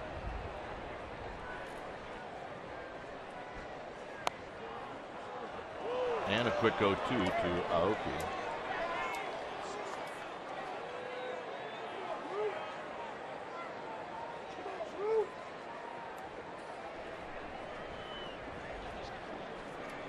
Oh, and 2.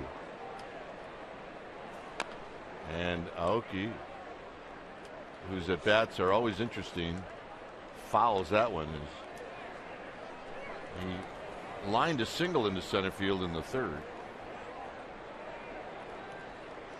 Yeah, I agree with you. He does have some interesting at bats. Like that.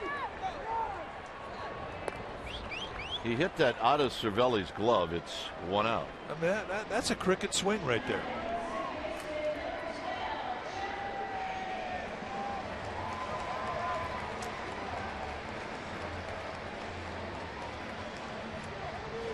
So here's Panik, who knocked in the Giants' only run with a base hit in the 3rd.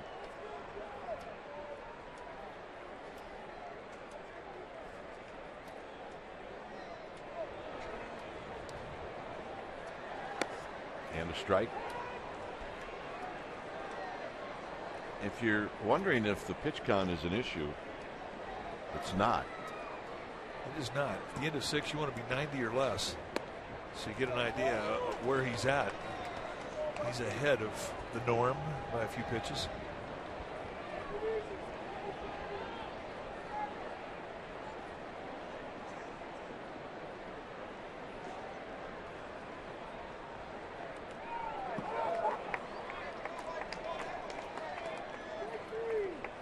I'm not sure how that ball missed hitting anybody. Didn't get Cervelli. Didn't get Doug Eddings. Hunter Strickland heading down the Giants bullpen.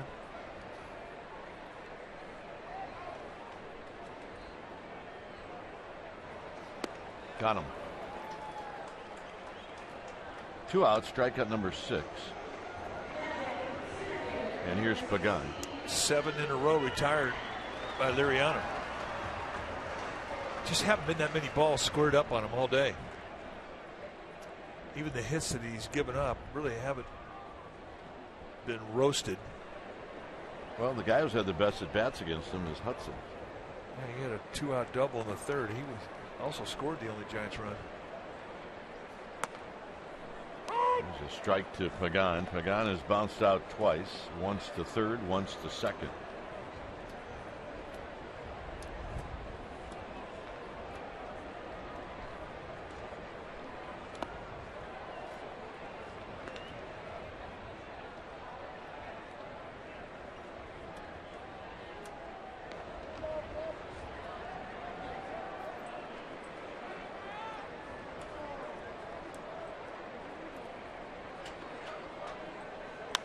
Into center field, and a base hit. So it's going to allow Buster Posey to come up. So Pagan hit that right off the end of the bat. I don't think he really cares at this point. He got a hit. He got a hit. And he gets Posey up to where he gets to face Liriano out of the stretch. So a nice 2-out at bat from Pagan. And that is not a small thing.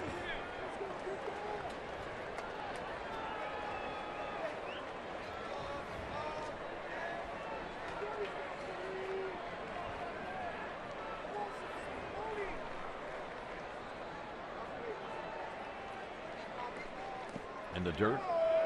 Nice play by Cervelli. 1 ball and no strike. Liriano, for the most part, has been softball and posing. A lot of slow stuff. Change-ups, curveballs, sliders.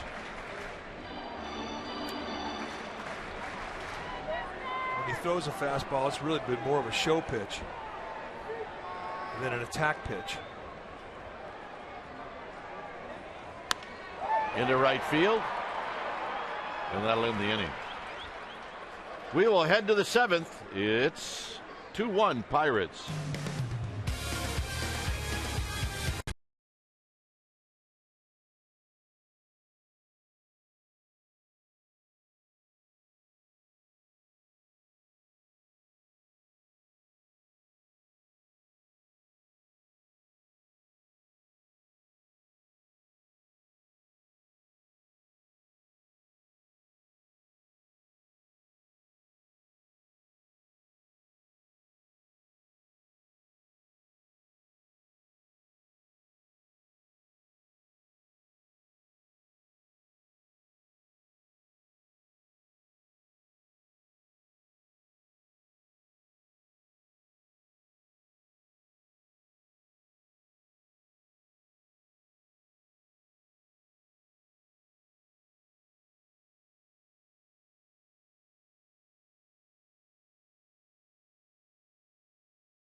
Your local Toyota dealer. Liriano's been very good. Hudson's been pretty good. Mercer's got his 2nd home run of the year. And Panic knocked in the only run for the Giants with a base hit. So here's Hudson as he faces Jordy Mercer.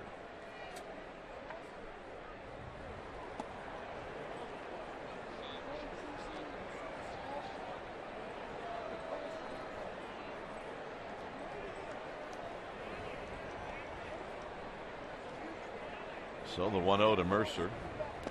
2 balls, no strike. This was his home run. Just kind of leaked out middle in. Mistake up.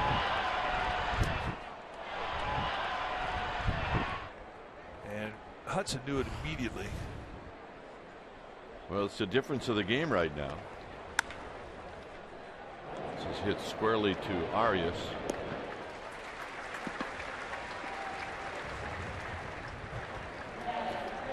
And here's Liriano.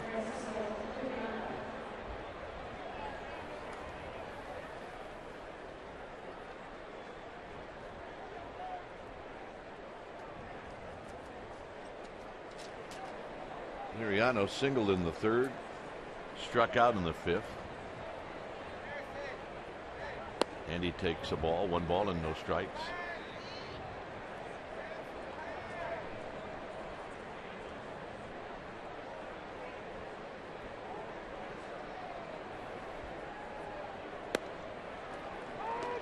Harrison to follow.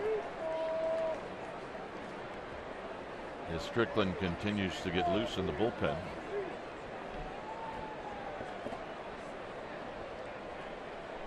Swinging a foul. It's 1-2.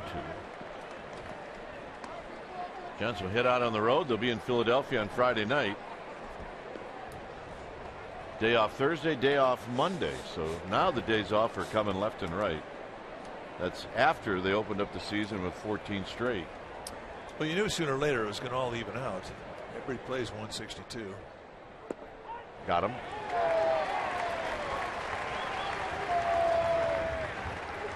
Well, here's the deal. The best off days for everybody are days off at home. That is correct. At home. You know, where you go out in the backyard with your family. Maybe have a barbecue. Maybe take the wife out to dinner. Maybe take the kids to Chuck E. Cheese. You know, like that. Even if they're 30 years old, they still matter. dig Chuck E. Cheese. You could take your 5 right now, and they'd be happy to go there. Oh yeah. Swing and a miss by Harrison. It's 0-2. But the second best thing is an off day on the road. In New York. And that's going to be Monday. Chicago, New York, that's good. Seattle will be a good off day there. That'll be a good off day. 1-2. Boston, very good.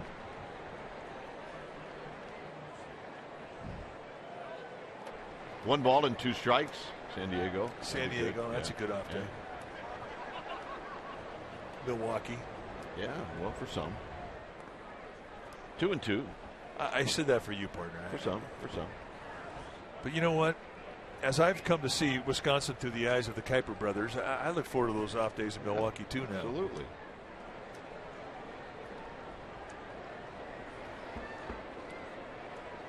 Two balls, 2 strikes. Pulled on the ground, foul. Kicks right to Duffy.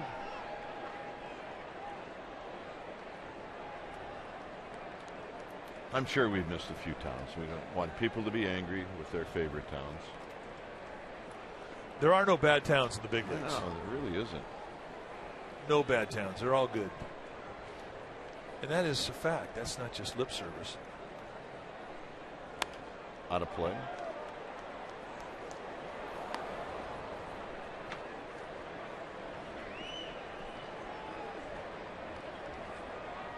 We spent a number of off days in Kansas City. That was fun. That was a good town.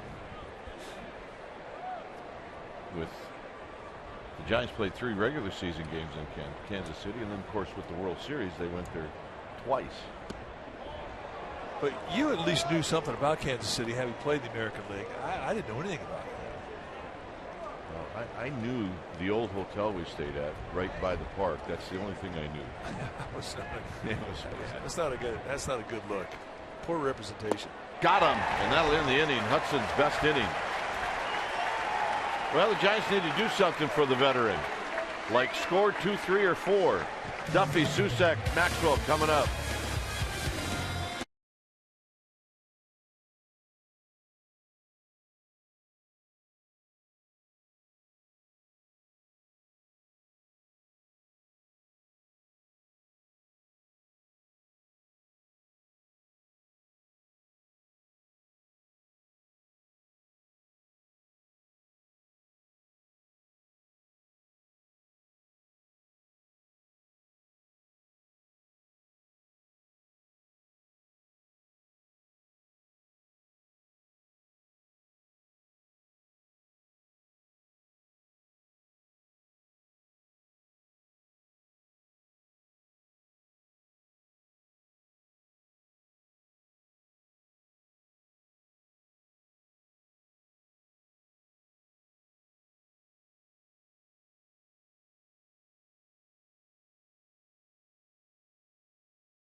AT&T Park. The Pirates are clinging on to a 1-run lead. Well, check out MLB.TV Premium, the #1 live streaming sports service, and celebrating 13 years. And you can watch every out-of-market game live or on demand in True HD on over 400 mobile and connected devices. Every night, every device. Go to MLB.TV for details. Here's Duffy. Duffy trying to figure out Liriano. He's 0 for 2 with 2 strikeouts. Probably he's got a pretty good idea how Liriano wants to strike him out.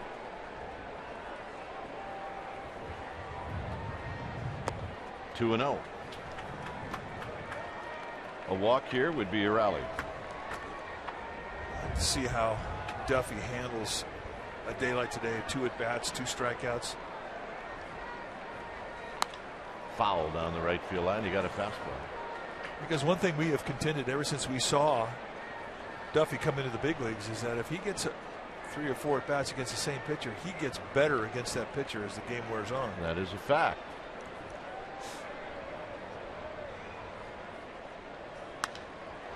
Lifted out into right center field for McCutchen.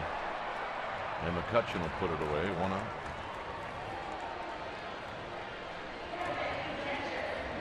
So here's Susac. Susac has bounced out to Mercer twice.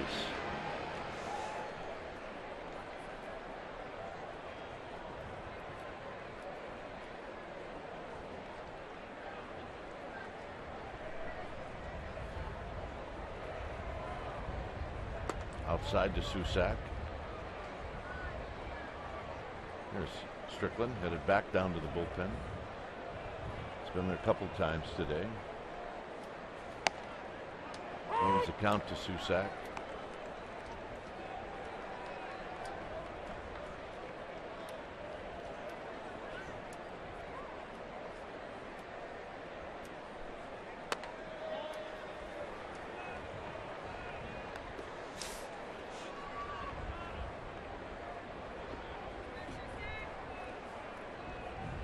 Pence watching.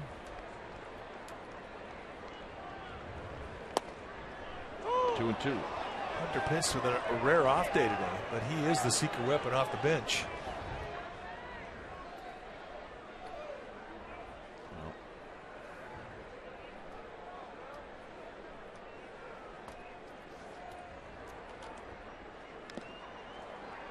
Hunter Pence in a play as we see Cervelli.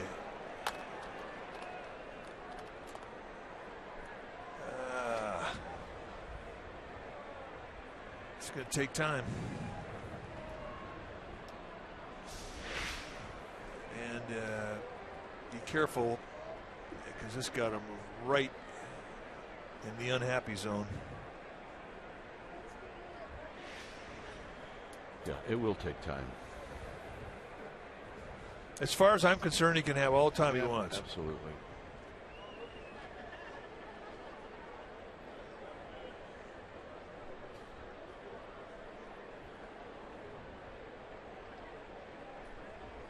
Well, while we have a pause here, I hate to start doing this early in the season. Yeah. But I'm changing pencils. Okay, I'm with you. It's time.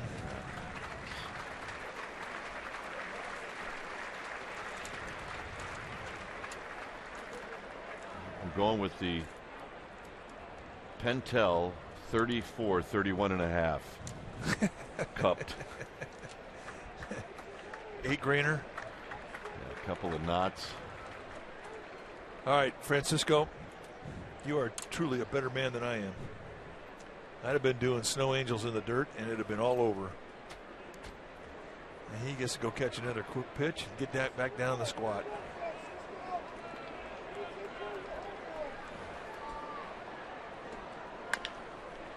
Get to third. Stay tuned for the postgame wrap. That's going to come up in just a bit. And I'll also talk about the game with Murph and Mac tomorrow morning on KNBR 680. They were fired up today.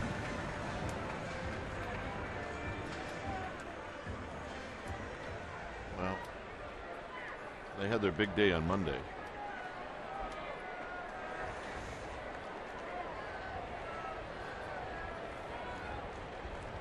Here's Maxwell, who's 0 for 2. Maxwell fouls this one out of play.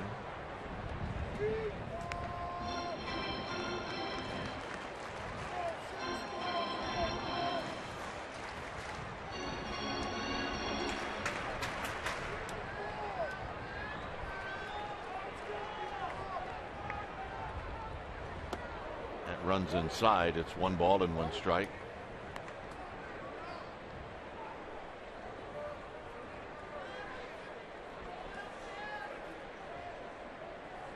Mariano sneaking up on the 100 pitch level. Just haven't been that many stress throws for him today. A lot of wind-up time. Tap slowly. First base side. And Cervelli with the throw. And Alvarez couldn't hang on.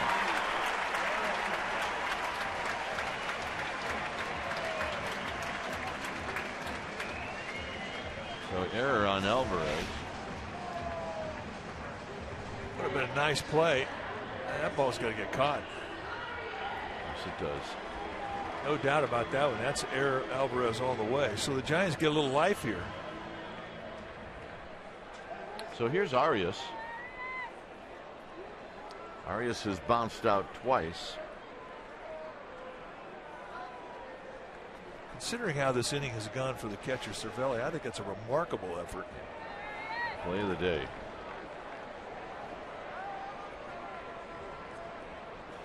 Arias taps this one foul. Is Gregor Blanco's grabbed a bat. He's on deck. That's the 8th error of the season for Alvarez.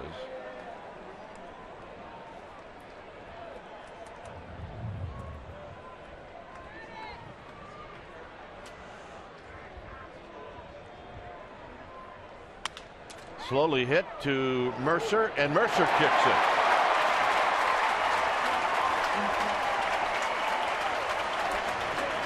That'll be an error on Mercer. And Brandon Crawford's coming out.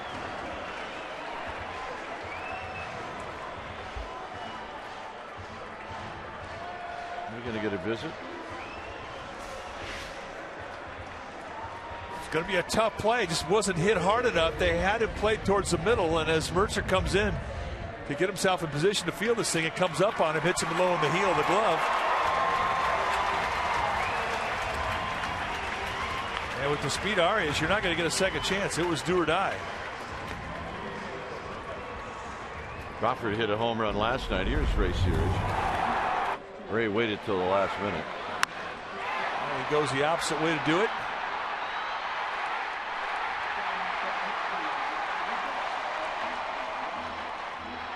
Goes back and retouches first. After over 4 minutes of replay review, he indeed gets the home run and the 2 RBIs.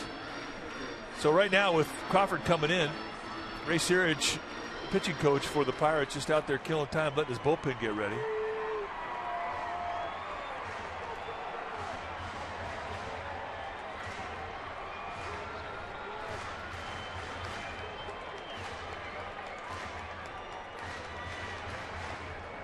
Now Crawford with 34 career home runs, 3 have gone to the opposite field.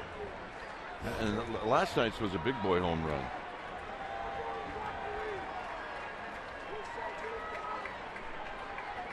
So there you see the location. Here's Brandon Crawford with the tying run at second base.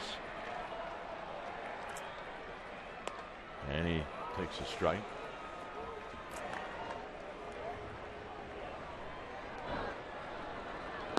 Got Antonio Bastardo, the left-hander, Jared Hughes, the right-hander.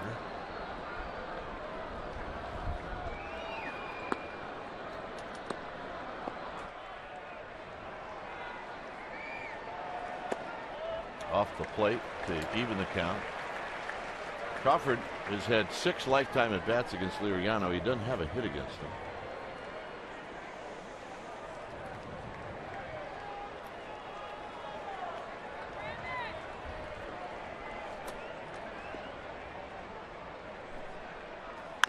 Taps this one. It'll be Mercer will step on the bag, and that'll end the inning. No runs, 2 errors, 2 left. 8th inning coming up, 2-1 Pirates.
The wait is almost over. Game 1 of the finals begins tomorrow night, of course, between the Warriors and the Cavaliers.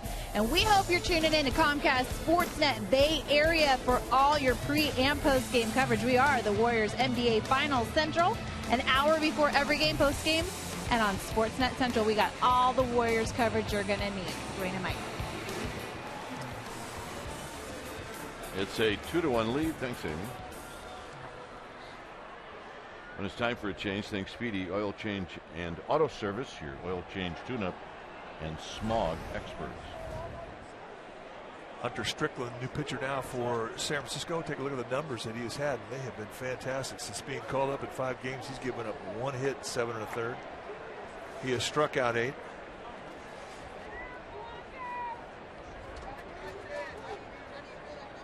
Well, and I do believe this is the first time he's pitched against his old team. It's true. Strickland came up with the Pirates. Still has numerous friends over in that other dugout.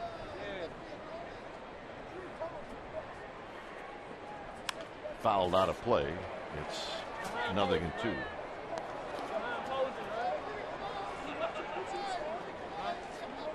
There's Crawford at short. Every organization from time to time will have to look across the diamond into the other dugout and look at someone that got away. And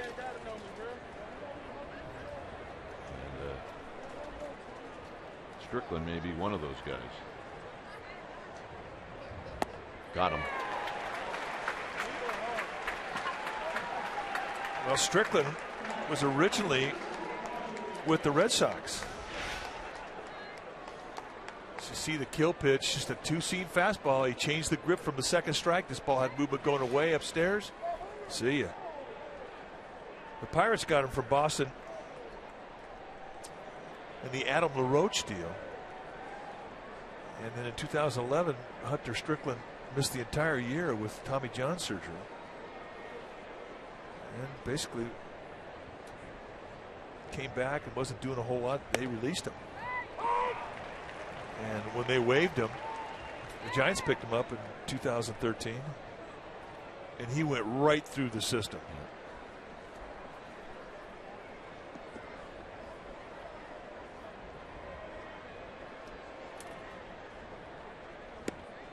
And a quick 0-2 to McCutchen. And I agree with you. I think the Pirates are thinking this is one that got away. But you think about where Strickland is now compared to where he was last year when we first saw him. He threw hard last year. but he was basically a two-pitch guy and one kind of fastball. Now he's got two grips of the fastball. He understands the difference of the two pitches.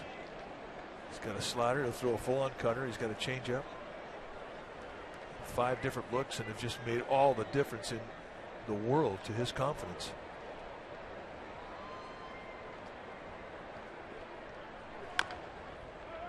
And a breaking ball tap foul. He had some big moments last year as the Giants made their run. And he had some disappointing moments too. The home run ball got him. Remember, he did get that save in the Belt home run extra inning game. The 18-inning game against Washington. He was the guy that closed it out. And I think there was a little traffic on the bases at the end of that game.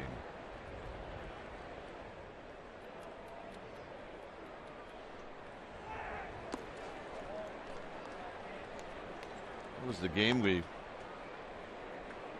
Boos are on top of the world, and it was cold and windy, and for 16 innings we froze, and finally somebody said, well, let's close the windows.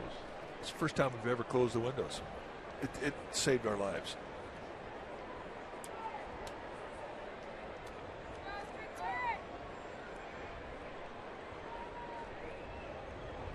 Got him.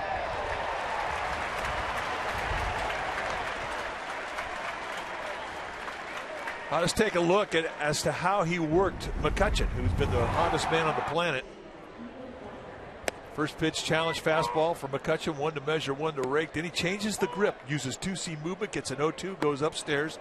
Behind the count, or ahead in the count, 1-2. There's a little breaking ball, probably the best pitch to hit. Then he goes down the dirt, and then in a 2-2, goes another breaking ball, and gets a swing through, see a second strikeout. So here's Walker. Walker drives this one to Pagan, and that's going to end the inning.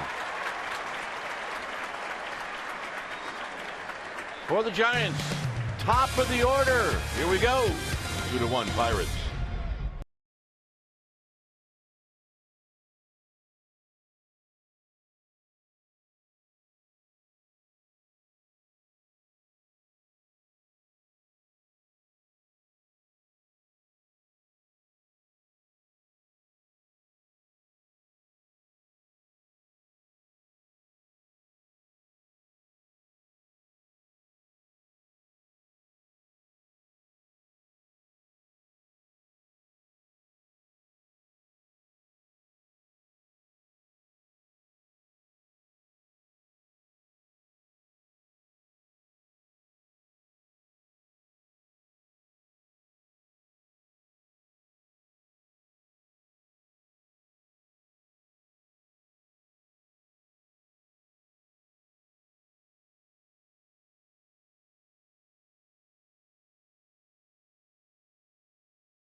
Friday afternoon here, and the first pitch will be right around 4 o'clock. Pregame live will start at 3:30. We know that for sure, and that'll be game 1 of a 3-game series, and you can see it right here on Comcast Sportsnet Bay Area. It's 2-1 Pittsburgh.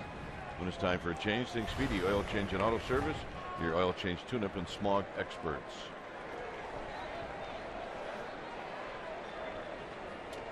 So Hughes to Aoki.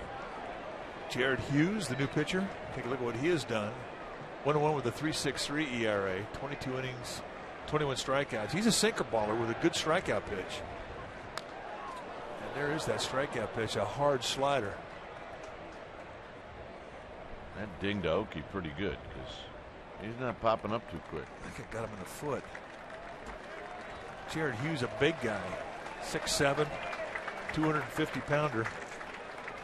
He was a former fourth-round pick by the Pirates back in 2006. One of those guys that was always a starter in the minor leagues. And then they changed him, put him in the bullpen, and boom, he went right to the big leagues. But he's a rare guy in that he can get you a ground ball and he can also strike you out. Sean Rodriguez comes in the game now, defensive purposes at first base. Alvarez out of the game. Boy, he almost did it again. I mean, that's what you're supposed to do. If a guy fouls a ball off his foot, you come right back in there. Throw that back foot slider off the plate in, let him do it again. You're right, he almost got himself again. Sinker ballers, man, that's what they do. They're sinker sliders. They guys foul balls into their legs and feet all the time. Over the mound. No chance. Aoki with an infield hit, and the tying runs aboard. So isn't that the way it's supposed to go? A guy hits one off his foot, now he's got a leg out of infield single. Right. And he was moving pretty good. Once he got over the 6'7" Hughes, it was going to be a tough play for Mercer. Aoki just puts too much speed on the play. Let's watch him go. No backswing whatsoever. Out of the box. 4 flat. Here's Panic. Joe Panic has never faced Hughes before. And he takes low, 1 ball and no strikes. So that's pretty good velocity for a sinker. Oh yeah, you're getting velocity close to mid-90s. I mean, you're an asset. But as again, we also emphasize that he's got his kill pitch too. That slider's a strikeout pitch for both sides. Also throw a changeup more to lefties and righties. 2-0.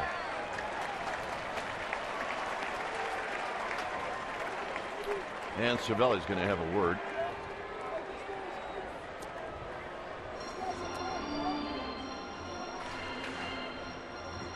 Well, this is going to be a conversation to get him in the strike zone. This is where you get catchers. They go out there and bark at you a little bit, challenge you.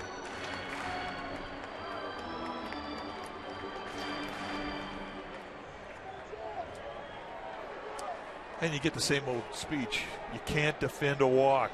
Throw a strike, meat. 2-0. See if Panic hits something to hit. Taps it foul. It's 2 balls and 1 strike. So inviting if you're a left-handed hitter to shoot one past Rodriguez, who's holding on Nori Aoki. Well, you better get the right pitch to do it, otherwise you'll hit one right to the shortstop or second baseman. Aoki goes, swinging a foul, so it's now 2-2. Maybe a hit and run, maybe a straight steal, and Panic just decided to swing. Hector Pence, Justin Maxwell talking it over.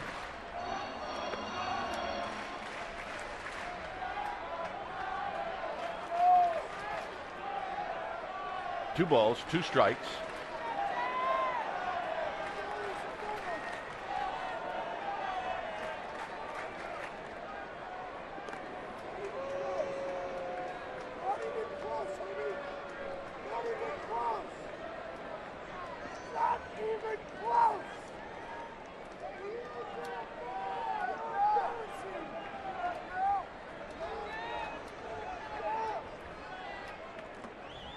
Two pitch. Here it is. Base hit, left field. He can hit that kid. He really can. I mean, and that's a nice 2-strike swing of the bat. All he's looking for is a little elevation, and he gets the mistake here from Hughes. That's up or right out on the belt, outside corner. But the key is you go with the movement, you go with the location. You try and pull this thing, you roll it over. It's a double play here. Stay inside it, throw it to left field. Just protect and defend. And boy, is he good at it. That's how you take advantage of a mistake.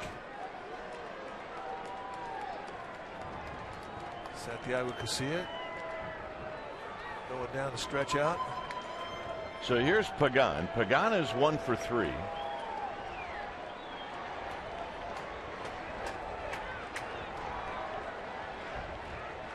Now Hughes spun around. Maybe that was to see if Pagan had any thoughts of bunting. I think that's exactly what that was. I mean, if you're the Pirates, you have to respect the fact that he might.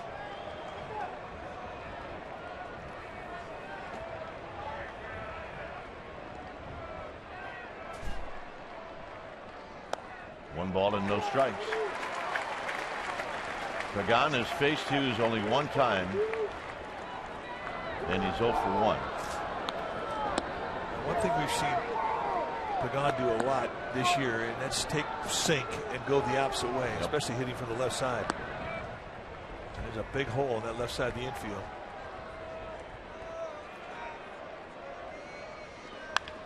Line drive, and this is going to be a double play.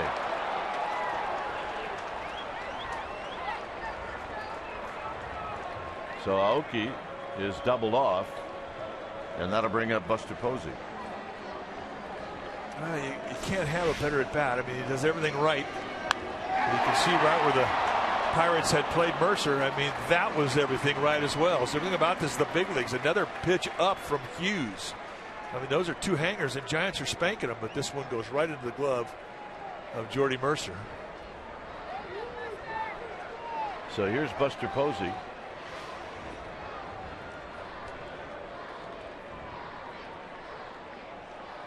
Swing and a miss. 0-1.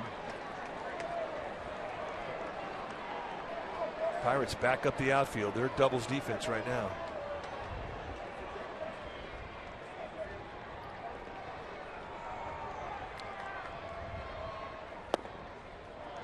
So Hughes gets that ball down. It's 1 ball and 1 strike.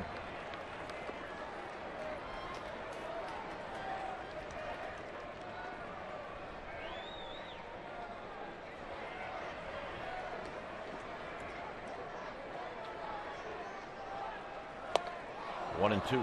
He is not seeing that slider.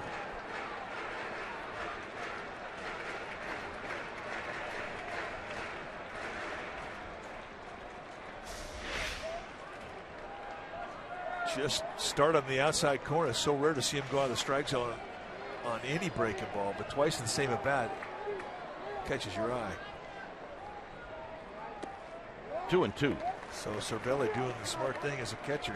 Call another slider, set up a wide target. If a hitter's not seeing you and he's helping you out, and you don't have to throw a strike to him, why should you? Especially one with a reputation like Posey.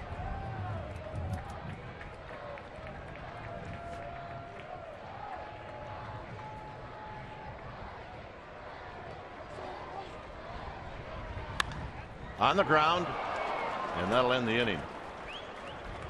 We will head to the 9th. It remains 2-1 Pirates.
Post-game live.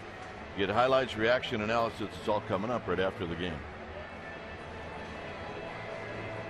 So it's the ninth inning, 2-1 Pirates.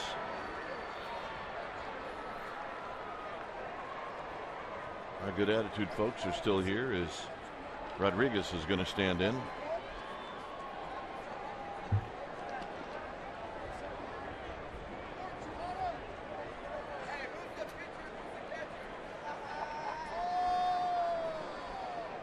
Tabata and then Cervelli.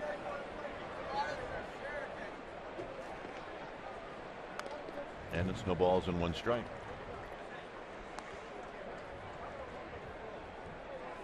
Two runs, 7 hits for the Pirates. 1 run, 6 hits for the Giants.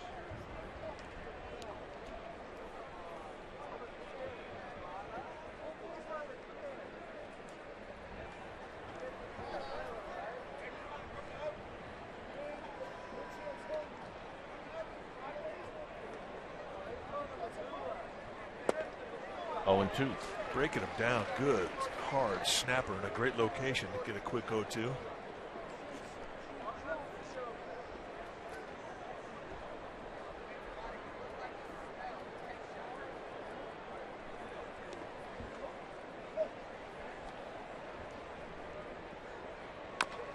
Tapped foul, and it remains no balls and 2 strikes.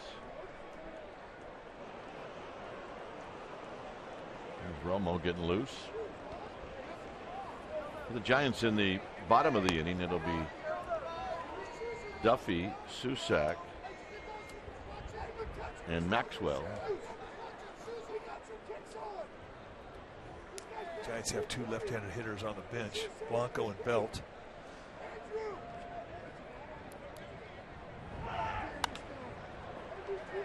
Buster Posey in the coaching box. 1 out. And that'll bring up Tabata.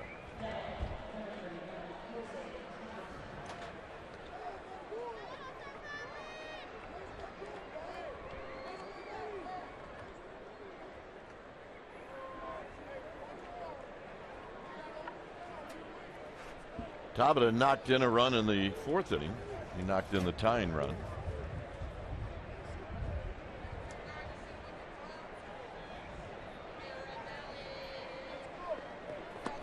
No balls and 1 strike.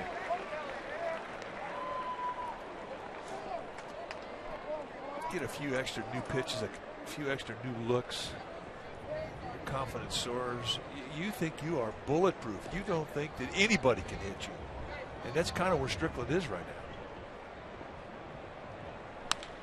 There's a shot into center field. That'll be a base hit. Except for that pitch there. Broadcaster's jinx. So Cervelli's going to hit with Tabata at first.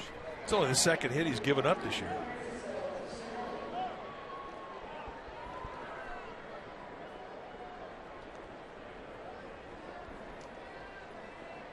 Looks like Marte is going to run.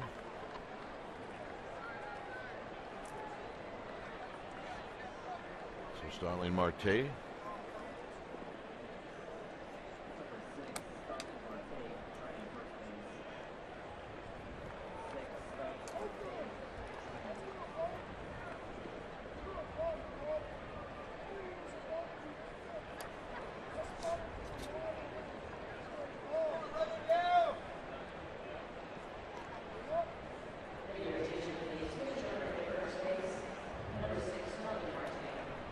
Have to pay attention to Marte. I mean, he will steal a base.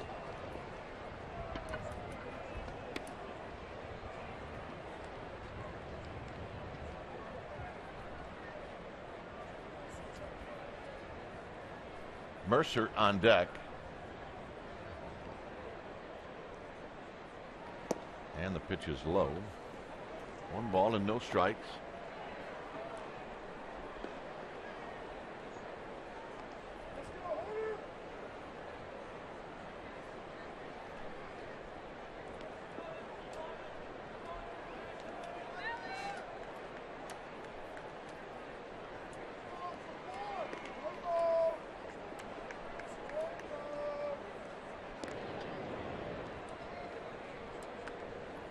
So Romo's ready to go.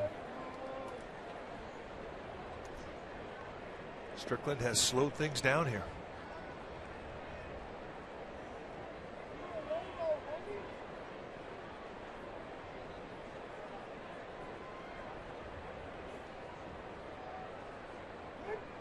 Runner goes. Here's Susak's throw. It's in the dirt, and it gets into center field.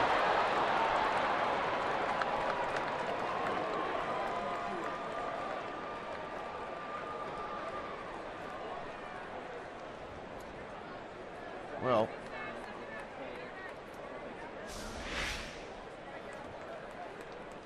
ball down low, but that'll wrap a shoulder and get you in a good throwing position, and basically just throws a sinker in, and not a whole lot that Crawford could do.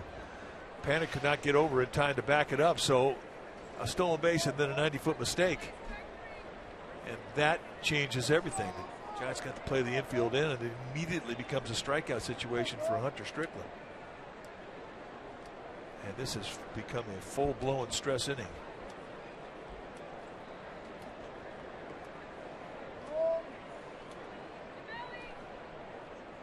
and a strike. It's 2 balls and 1 strike.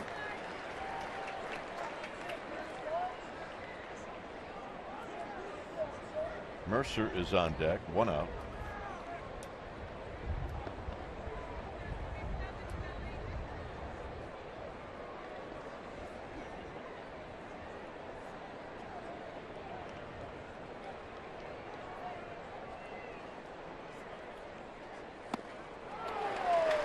Two and 2. They got away with the wrong side of the plate. They set that target away. It wound up going up above his hands on the inside corner, which turned out to be a great mistake. Now, if you're Susak, do you go right back in that same location?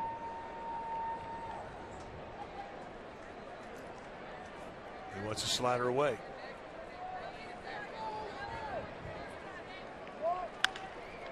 On the ground and a base hit. Right through the Bolden infield. So Marte scores. So the error proves to be costly.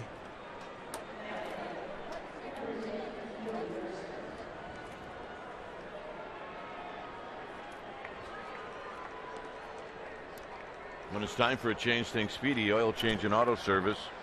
Your oil change tune-up and smog experts. We'll be back.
New pitcher now for the Giants will be Sergio Romo, 26th time that he has come in. 0-2 with a 3.57 ERA.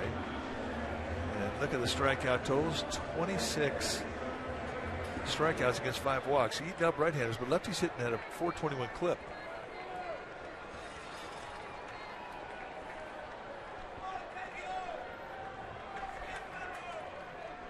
So here's Mercer.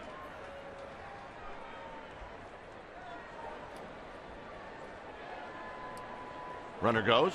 And the push bunt is foul, and it's 0-1.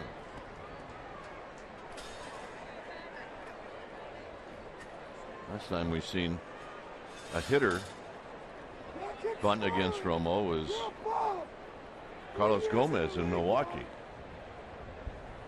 And he did it with 2 strikes. Just a concession is as if to say, I can't hit this guy. And he kind of said that the next day in the paper.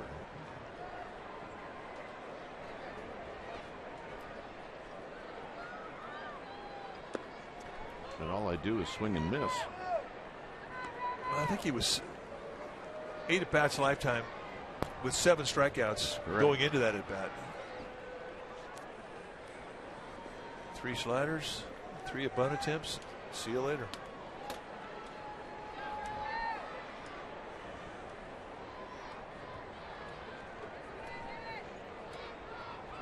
We asked Casey McGee when we saw him at the town hall meeting in February, right before Giants Fan Fest. We were talking about just baseball in general. We asked him, who's the toughest guy for you to face? He goes, oh, Sergio Romo. I have none chance against that guy.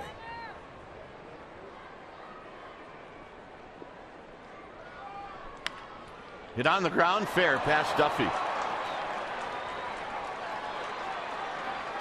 So going to third will be Cervelli. It'll be a double for Mercer. The 8th spot in the Pirates lineup has really hurt the Giants in this series.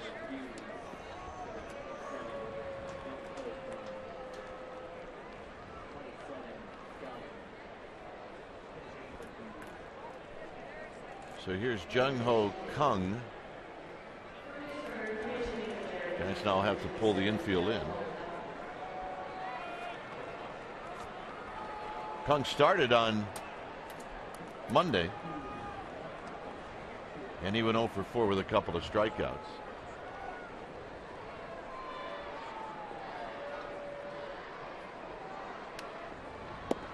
One ball and no strikes.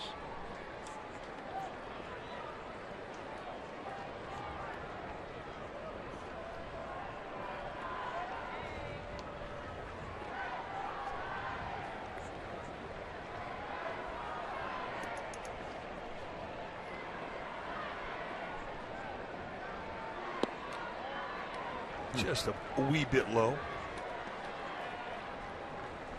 Josh Harrison is on deck. Romo's going to shave. He's not going to give Kung a whole lot to hit because he's got an open base here.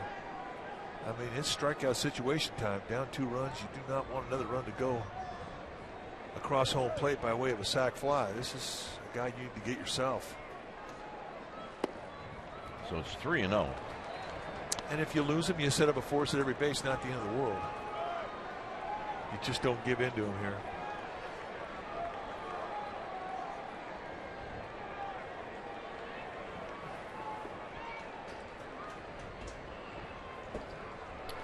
Three balls, no strikes.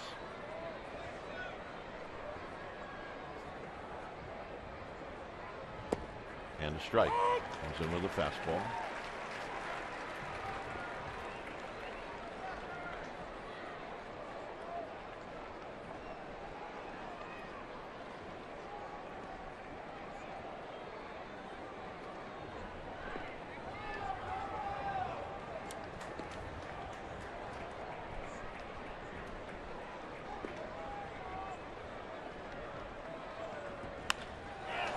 Hooked down the left field line, foul.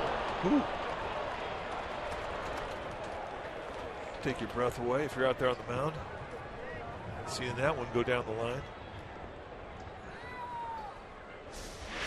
All right, how foul was it? Well, about 6 feet, but still, if you're Sergio Romo, it scares you a little. 3-2 with first base open and runners at second and third, a run in.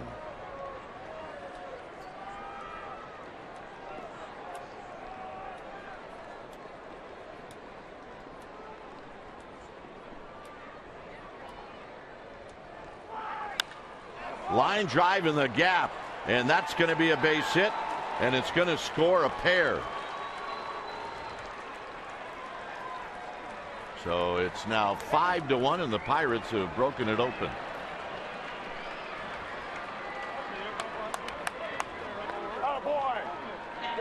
The pinch hitter Kung with a couple of RBIs. Their slider, the outside corner, and Kung going out there and just hooking it. You see the right hand leave the bat. Gives you an idea how much hand strength he's got. And just shoots it right past Aoki all the way to the wall. Last year, Kung in Korea hit 40 home runs, and you don't hit 40 home runs if your hands aren't strong, and he showed it there. So here's Harrison, who takes a strike, and it's 0-1.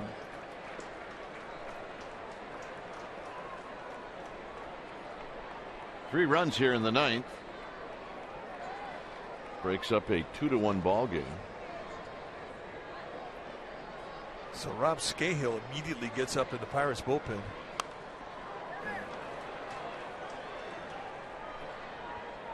And the closer, Mark Melanson, sits down.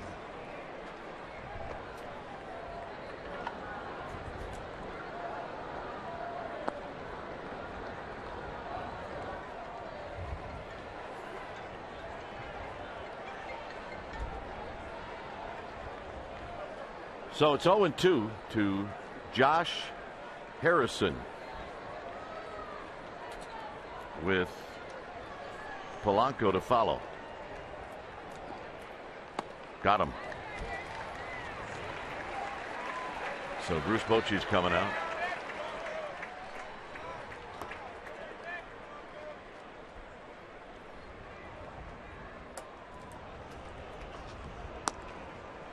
So Lopez will be facing Polanco. It's a 5-1 lead, and we'll be back.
Giants postgame live right here in Comcast Sportsnet Bay Area. So Lopez is in.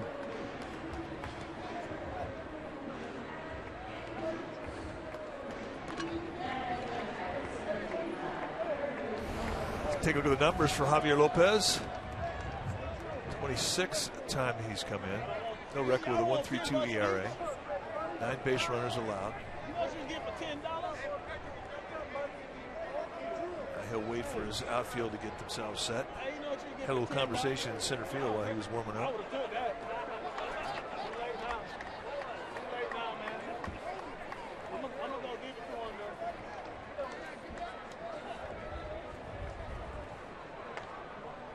Way outside to Polanco. 1 ball and no strikes.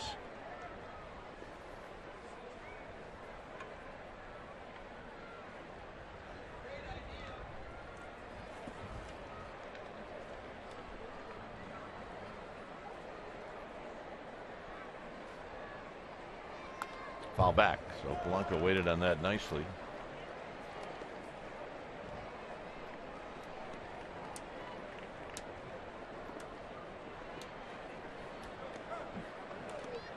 Pirates really done what they needed to do in this series, and that's come back and then add on once they come back. And they've done it in all 3 games. High to right field. Maxwell puts it away, and that'll end the inning.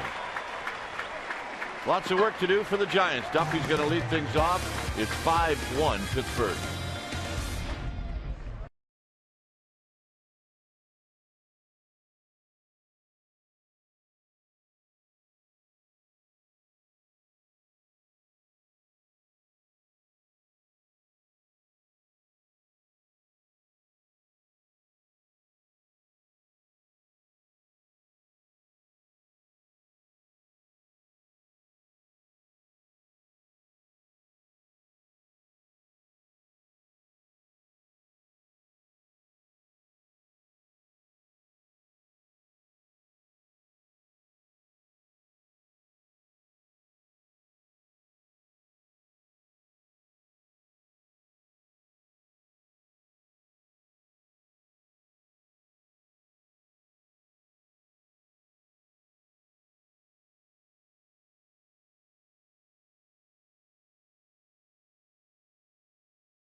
Honda, and we think that Francisco Liriano, the starting pitcher for the Pirates today, is worthy of that honor. He was fantastic. 7 innings, just 4 hits allowed, 1 run, 1 walk, 6 strikeouts. He even got himself a big league knock. He is our player of the game. It's brought to you by Honda.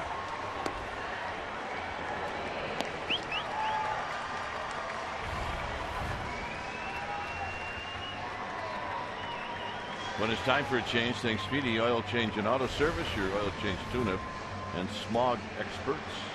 Pitcher now for the Pirates will be the right-hander Rob Scahill, sinker slider guy, but he gives you some high velocity with the slider, and he can strike out. He's got 17 strikeouts in 19 innings. The only blemish, 11 walks in the 19 1/3, but he does not lack for movement. High velocity, big time sink. And he throws to Duffy, and it's a ball. 1 ball and no strikes. Duffy's struck out twice, and he's hit a fly ball to center field. Outside corner to even the count. Starlin Marte came into the game to pinch run. He is now in left field.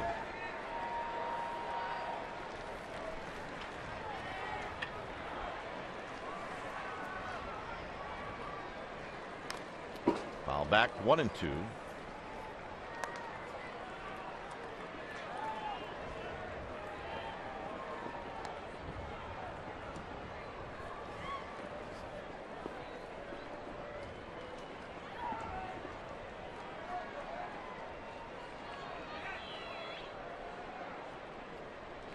Susac on deck. Giants need some base runners. 2-2. Well, you're right. Any way you can get them.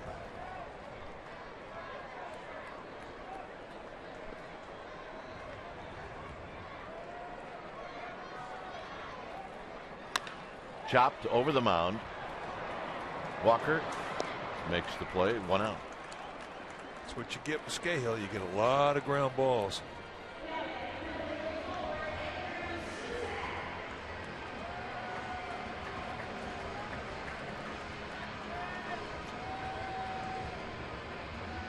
So here's Susac.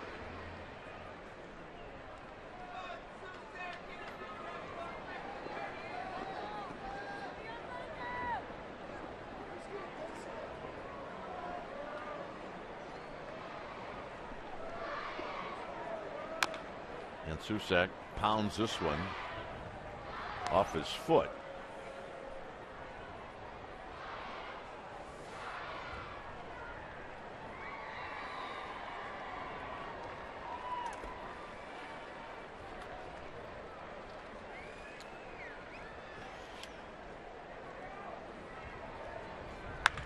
shot into the gap, and there's a base hit for Susac. He will take a big turn at first. Yeah, that's got to feel pretty good.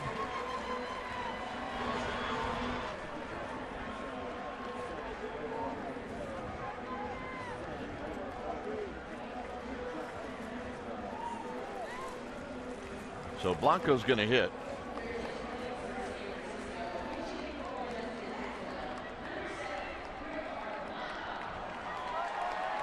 Right now the goal, get the tie and run to the plate. And to do that, the Giants need a couple of more base runners.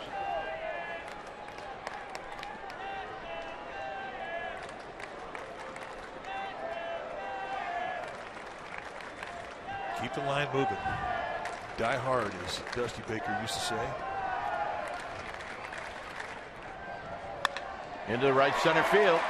McCutchen getting after it, and it gets by him. So Susac's going to stop at second, and that's a pinch hit for Blanco. Now the Giants are making a little bit of noise, and Belt is going to hit. And very quickly, Mark Melancon, the closer, gets back up and heads back down to the Pirates bullpen. Blanco not waiting around. He's going to go jump at the first strike he can find. The Pirates had played him over towards the left center field side to kind of handicap McCutchen, and through it all, he still almost comes up making the play. Well, when he dove for it, I thought he had it. I did too.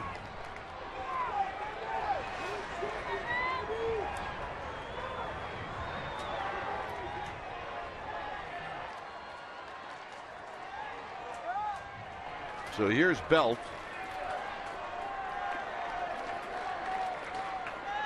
And Belt takes inside for a ball.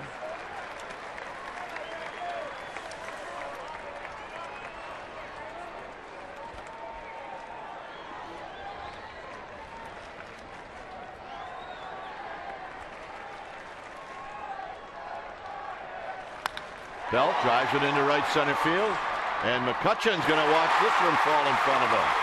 And now the tying run is indeed coming up. How about that? Bang, bang, bang. And all with one out.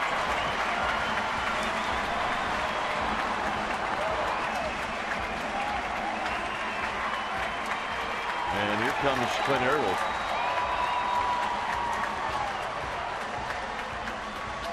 And he's going to his closer.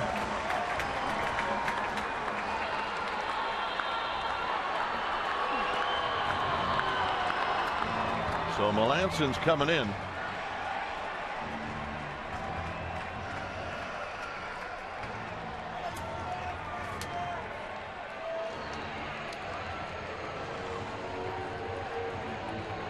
Well, check out pre and post and Sportsnet Central coverage of the Warriors. An hour before every game, post game, and on Sportsnet Central all the way through the playoffs. Game 1 begins tomorrow at 5.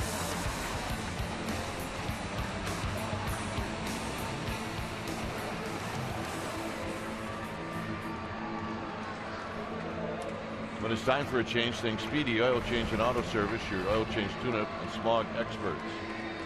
The pitcher now for the Pirates will be Mark Melancon, their closer. He's got 15 saves on the year. 26th time he's taken the ball. With Melancon, you're going to see a lot of cutters, sliders, changeups. Not really going to throw you anything straight, at least try not to. But he's not an easy guy to barrel up. He has given up 2 home runs on the year.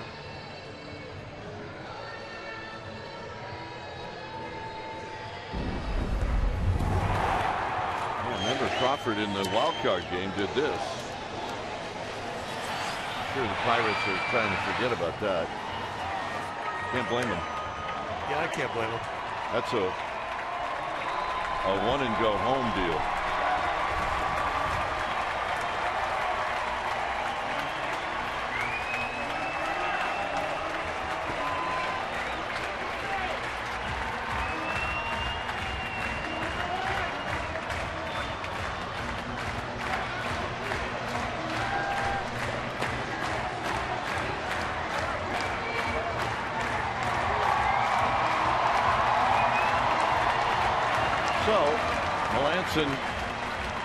pitching in his third straight game, will go after Crawford.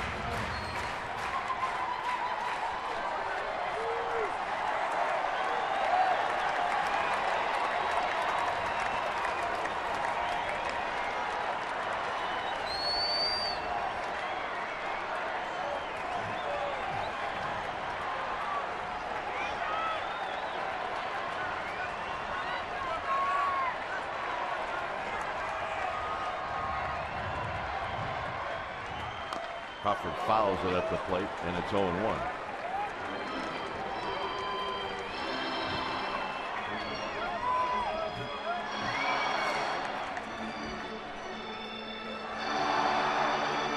Big Fist is working. Oh, yeah. It's not the first time she's had that on.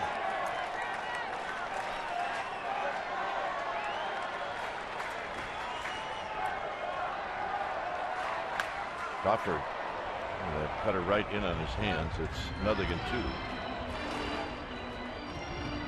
That's why it's hard to get long with those cutters. Now, the longer you get, the more disadvantaged you are, because that movement from a right-handed pitcher with cut to a left-handed hitter is going to bore in on you. It's not a big movement. It's subtle, but it gets up the bat.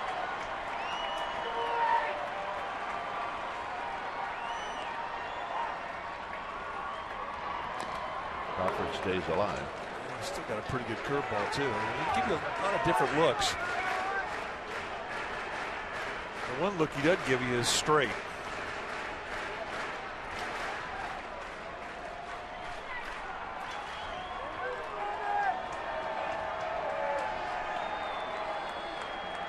Oh, 2. Hit on the ground. They'll get 1. So Crawford's retired. Susak scores.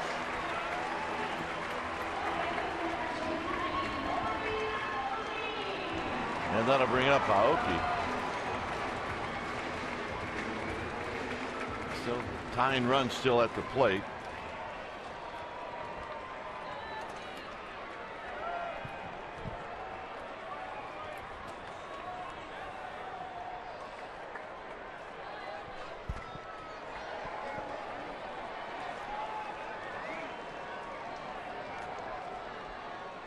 And he bounces this one, and that's the ball game. So the Pirates come in and they sweep the Giants. And they do it today behind Liriano and a big 9th inning. And I think more than anything, Mike, the 3 runs in the 9th indicates how you have to add on the road to win, and they did. Well, indeed they did. They played great baseball. And, you know, the breaks that were there for the Giants during the month of May have not shown up here in the month of June. And when you play a hot team that get a few breaks go their way, they're going to be tough to beat. So the Giants will head into an off day, lick their wounds, and tee it up again in Philadelphia. But a frustrating way to end the homestand. All right, final score here at AT&T Park. It's the Pirates 5 and the Giants 2. Thanks for joining us. Stay tuned. Esurance Giants postgame live with live interviews, and the wrap starts right now.